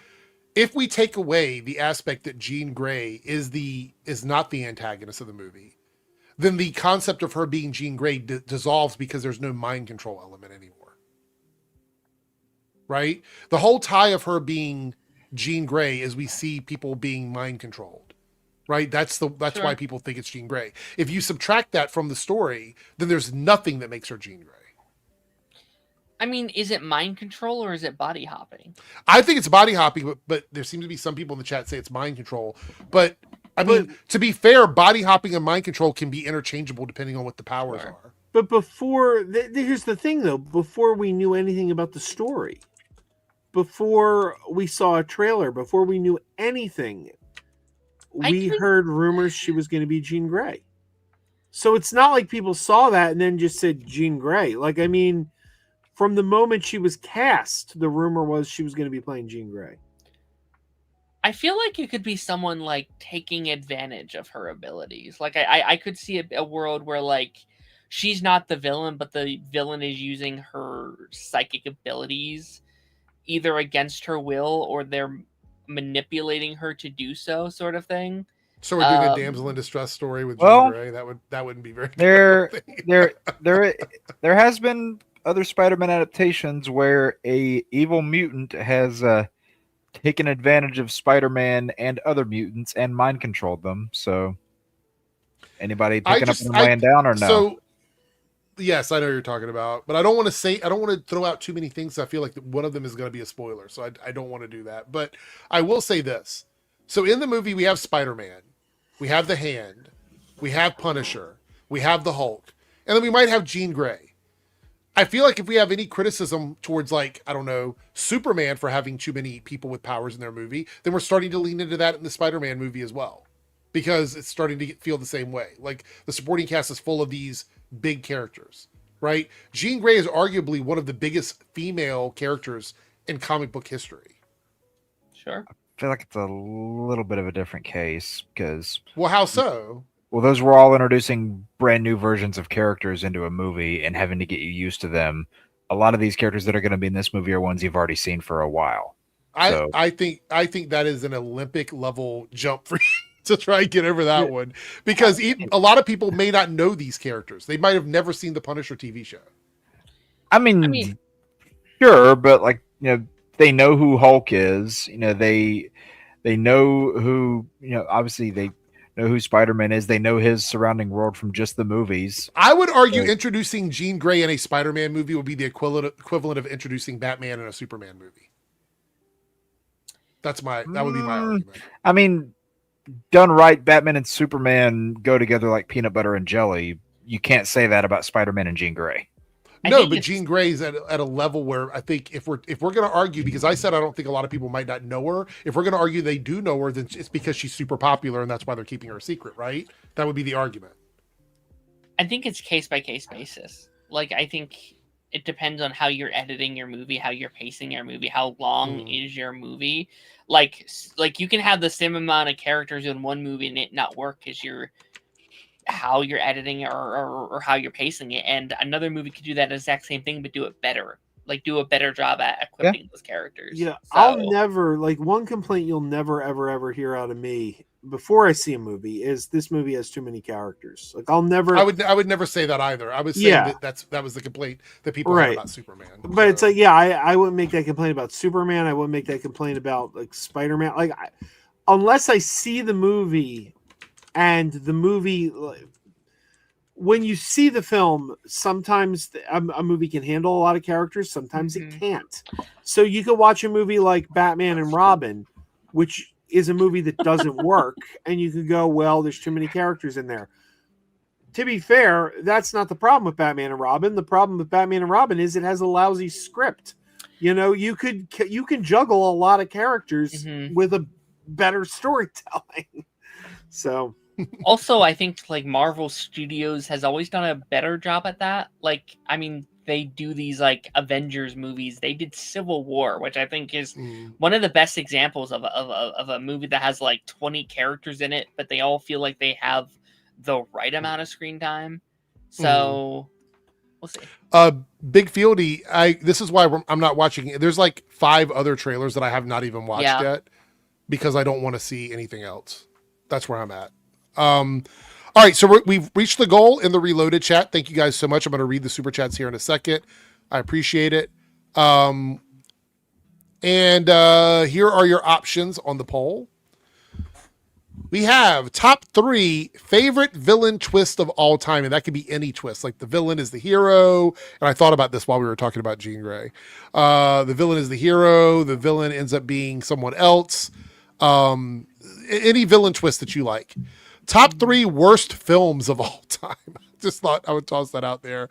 So this is your personal least favorite top 3 list.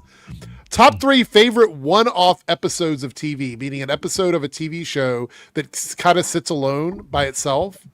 and you consider it to be a fantastic like one-off episode.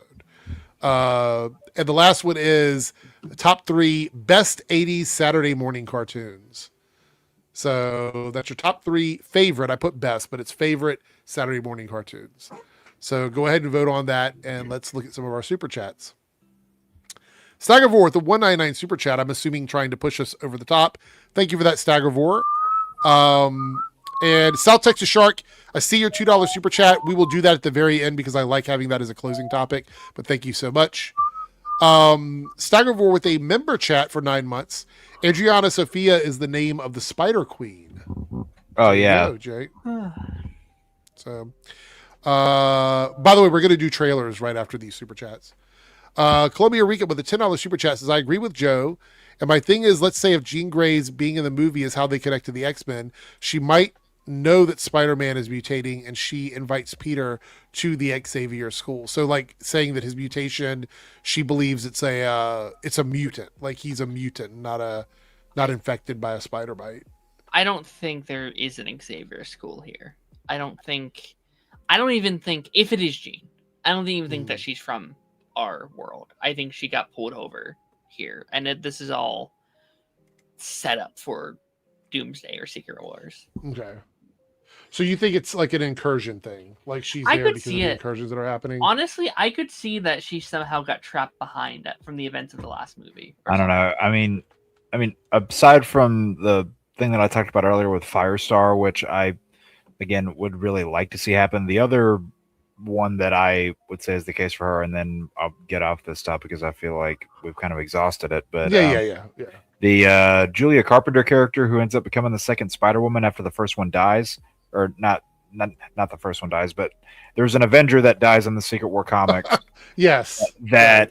And that same issue literally introduces the new Spider-Woman who is in Secret Wars, who is a redhead. And if Sadie Sink is supposedly in Secret Wars, it would make sense that she is brought into there through this character. I also want to point out that version of Spider-Woman has some really weird powers. Like, go read the comics. Yeah, Lord. Like you thought Jessica Drew's powers were a little funky. Julia Carpenter is another level. Yeah. I'd like to throw out just a public service announcement here. I do think it's probably Jean Grey, just because, like I said, there's just been so much. You know, they say where there's smoke, there's fire. There's been so much smoke that it's Jean Grey. I think that's probably coming from somewhere. But I have no horse in this race. I really don't. I don't give a damn. She can be Jean Grey. She can not be Jean Grey. All I care about is that the movie's great. So yes, if she's not Jean Grey. Like, because I've said things before that, like, I think this is going to happen, and then people are like, Joe's going to be disappointed he didn't get the thing he wanted, and I go, I didn't say I wanted that. I just said I think that's what's going to happen. So people like to put words in my mouth. If it's not Jean Grey, I really don't give a shit. Right. Well, that's what I said. That's what I said. I will crash out about it being Jean Grey, but it won't make me change my opinion of the movie. Like, I'm not going to dislike the movie if the movie story is fine. I think my issue with it is the larger MCU outside of Spider-Man. If you're seeing smoke, it's probably coming from Canada. This is true. Oh yeah, I know. I was just at the drive-in tonight, so believe me. I gotta say this though. I got a picture. The image of the projector projecting up on the screen looked really cool coming through the smoke, as you can see. Fellas, I'm gonna hop out real quick. Okay. I'll catch you guys later. Okay, see you later, Darren. Have a good night. Yep. I could tell Darren was fading. He was yawning, and I'm like, he's not going to last much longer. All right, so thank you for the super chat. We're going to watch the Rocky trailer next. That's what we're going to watch first. I probably shouldn't have moved that because I have to move it back again. By the way, I want to point out this is a very close poll tonight. This is one where the options are kind of all over the place, so I don't know which way this is going to go. So make sure you guys vote. Remember, 1, 2, 3, or 4 to the corresponding one that you want, because holy cow. So, all right, let's do I haven't seen this yet, by the way. So this might get removed. So we'll see. Here we go. I'll think of that. I'm very excited. Looks pretty promising. Yeah. I will say I'm shocked at how much he sounds like Rocky. Yeah, to me. like he must have worked with Stallone a lot to get the voice down. Did either of you watch The Offer? Oh, Yes, that I like did. biography series, yeah, Yeah, part of it. he played Anthony Ippolito. I don't know if I'm pronouncing it correct. The actor playing Sylvester Stallone. He played Al Pacino in The Offer, and he was really good as Pacino too. So this guy's got some talent, I think.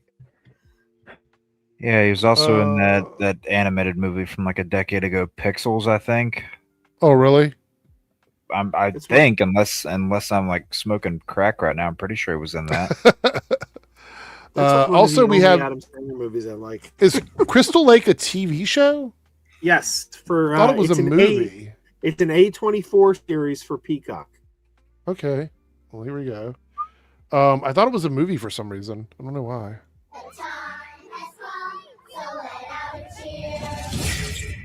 It's like someone put a curse on this town. It all started when that kid drowned last summer. There's something in these woods, and all it knows how to do is kill.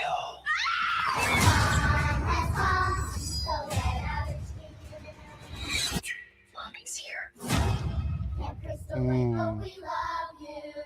October 15th. So I didn't realize it was so soon. It's this year. I don't know, guys. Cardellini. That's it. That's the whole. Yeah, it's a whole trailer. Clayface might have competition. I will say that the weird thing is we're still nostalgia baiting the 80s with these projects. I wonder if. Yeah, I mean, it worked wonder if out for it's all- He-Man, didn't it? Yeah, I just wonder if this is going to do well. I will say, I think I've said this before, I think the TV shows make more sense to me than some of the other stuff because I do feel like the older crowd watches the TV stuff more than they go to the movies. I don't know. I mean, Could be wrong there. with movie ticket prices being so damn expensive these days, yeah. Joe, you shared a picture here of the. Yeah, that's Projector. the drive-in. That's the projector through the smoke. That's really cool. Was it bad how hard was it to breathe out there with all this? It wasn't great. We spent most of the night in the car, which is a shame because I usually prefer to be out of the car. But frankly, going back to Friday the 13th, I think the only reason we haven't had a Jason movie in a long time is the rights have been tied up because the rights to the original film reverted back to the original writer. So there's like questions of who owns what aspect of the character because now he owns anything introduced in the original, but that means he doesn't own the hockey mask because that came in later. It's a big mess. But you really can't go wrong with a Jason movie because the reason those movies did so well throughout the 80s is because they were cheap. They were cheap movies. So what about Jason in Space? Do you remember that one? Yeah. I mean, that was probably one of the more expensive ones, and even that wasn't exactly a huge budget. I mean, it's very easy to go wrong. The movie's called Friday Part 5. Yeah, but that was a profitable film. So they were all profitable. Has anybody else watched Widow's Bay? I've watched it. Anybody else? I watched the first episode. That's it? Oh my god, it's incredible.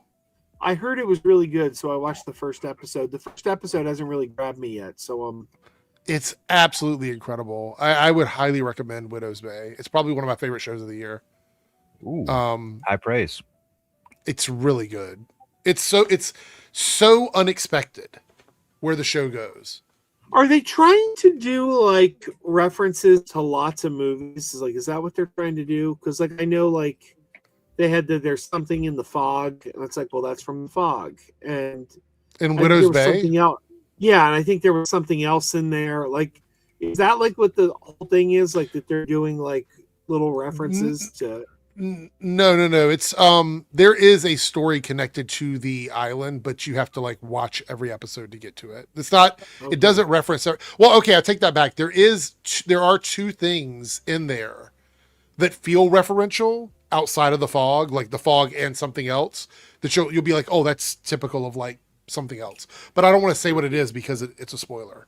But there is like one other thing where you're like, oh yeah, for sure. That feels referential. Let's see. Yeah, Cameron, I was going to read through them quickly, and then we're going to do the last super chat that we have. X-Men 97 is going to run for at least 5 or 6 seasons, according to the executive producer. Did you see that? Yep. How do you feel about that, Jake? Well, after talking with those producers multiple times, yeah, they let's just say that they still have plenty of the juice after all these years. And I mean, Brad Winterbaum ideally wants it to run for 10, and my initial response to that was, "Hey, listen, if there's a story that you're going to tell that warrants 10 seasons, fucking go for it. Don't just pump out 10 seasons for the sake of saying you got out 10 seasons, because then you become a show like Flash." Mm-hmm. There's the first look at the Midnight Spider-Man, which is a horror comic series where it's a young man who's transformed into a hideous spider by Oscorp. Yeah, we'll look at the picture here in a second. Oh, what about this G.I. Joe movie from Danny McBride? What do you guys think about that? I mean, it says he wrote the script. That you're going to film it in 2027. It's a grounded action film with no comedy in it. It focuses on Duke and the team, and it takes place in the town, the secret town of Cobra. We already had 2 bad G.I. Joe movies. I don't want there to be another one. I don't think this is connected to those, though. I think this is a reboot. I know. I'm just saying those movies were really, really rough. See, of the 3 G.I. Joe movies we've gotten, there's only one that I hated. Snake Eyes, right? No, Snake Eyes I thought was okay. Not great, but okay. The only one I hated was Rise of Cobra. Like, I despised Rise of Cobra. Retaliation was an improvement. Snake Eyes was a little less of an improvement, but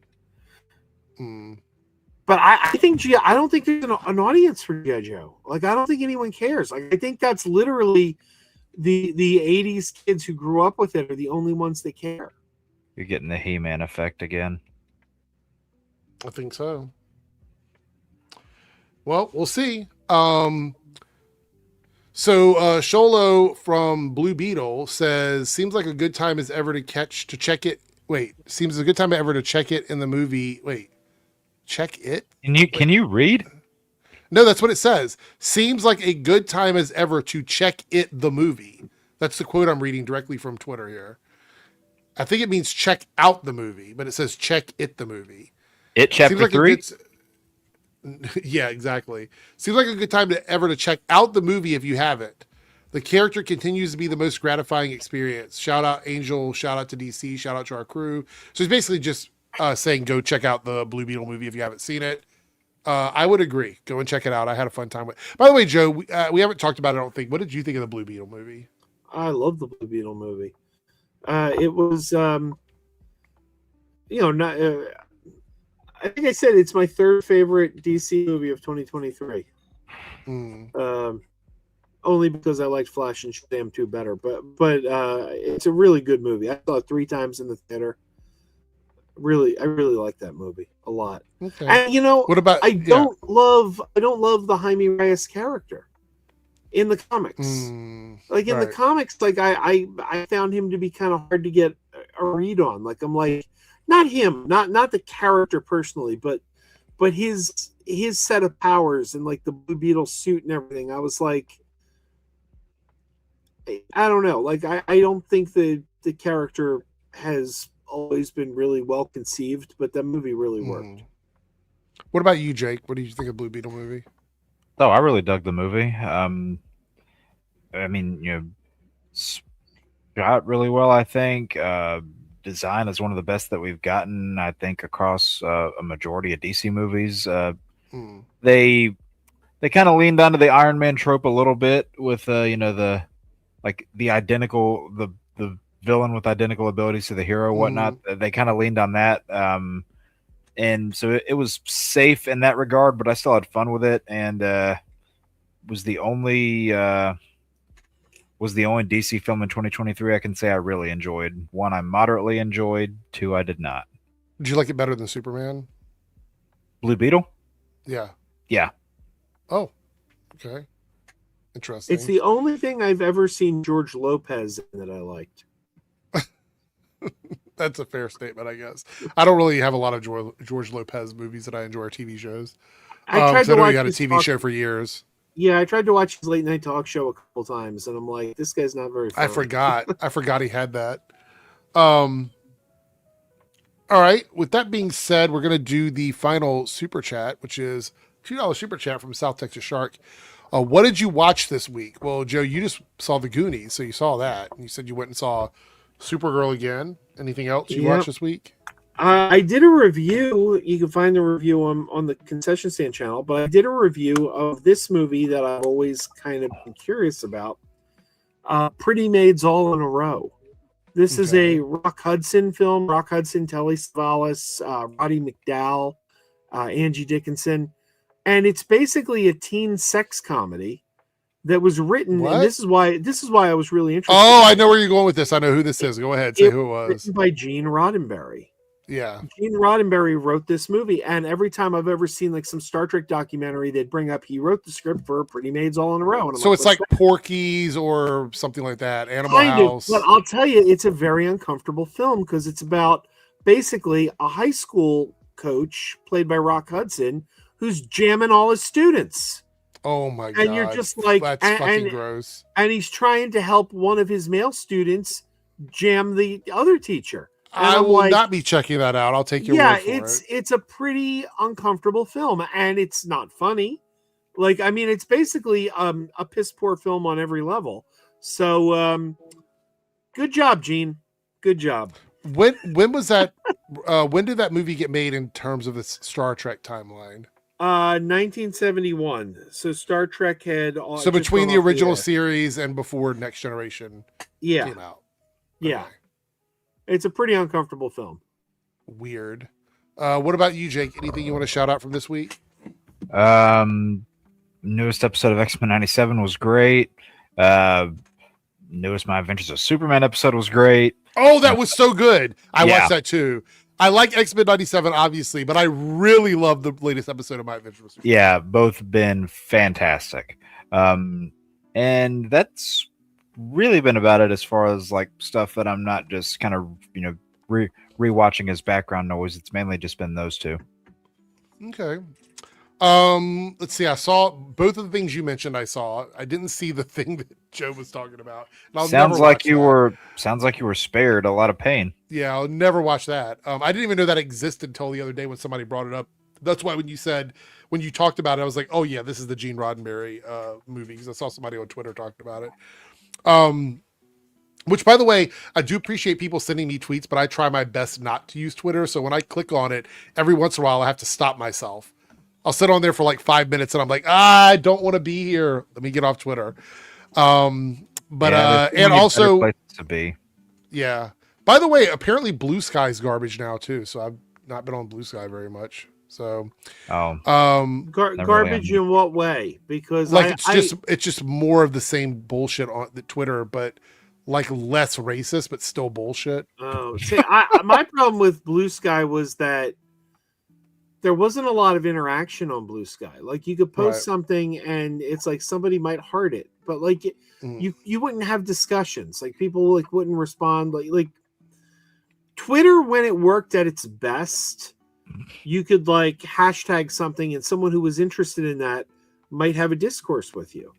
I mean, that fell apart a long time ago, but there was a time when you could do that. And Blue Sky never got there, I don't think. No. Twitter was an organic community and everybody else was trying to recreate that organic community and they just couldn't.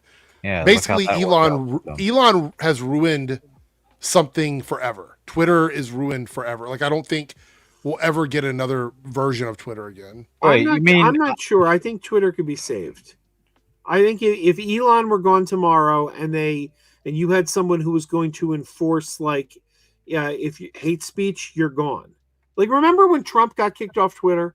Like they kicked Trump off. Like I mean, like I think like if hate speech, you're gone. The Threatening only people, way you're that would gone. happen is if Elon somehow got locked up. They had to sell Twitter for some reason. That's the only way that would happen. Which, by the way, Elon apparently I said I wasn't going to talk politics, but it's the very end of the stream. Apparently, Elon is being taken to court over some stuff with Doge and fraudulent election stuff. So I don't know what that even what's Wait, going to happen with that. But you mean Iron Man 2 star Elon Musk? yes, that one. All right, this is the 3-minute warning on the poll. If you haven't voted yet, pick 1, 2, 3, or 4. We're gonna do one of those. And by the way, Jake, you say you're leaving on Tuesday. We're doing the game night on Monday. I don't know if you're gonna be around for the game night on Monday or not. So all I'll say is you might want to check with the chat and see who's gonna be available. well, I do know that Omega will be available. Yeah. So we'll see. The third time I said that today, well, it's because everybody keeps coming in. I've had to repeat it. So, yeah, Columbia Rican. Doge literally cut U.S. aid, which those cuts out a lot of blood on Elon. Plus, they cut the tracking of the diarrhea lettuce parasite, and now everybody's getting it from Taco Bell, which people were always joked about Taco Bell giving them diarrhea. Now it's literally giving them diarrhea because of the stupid lettuce. Anyway, we're going to stop the poll right now. And we have favorite villain twist of all time is what won. So let's do that.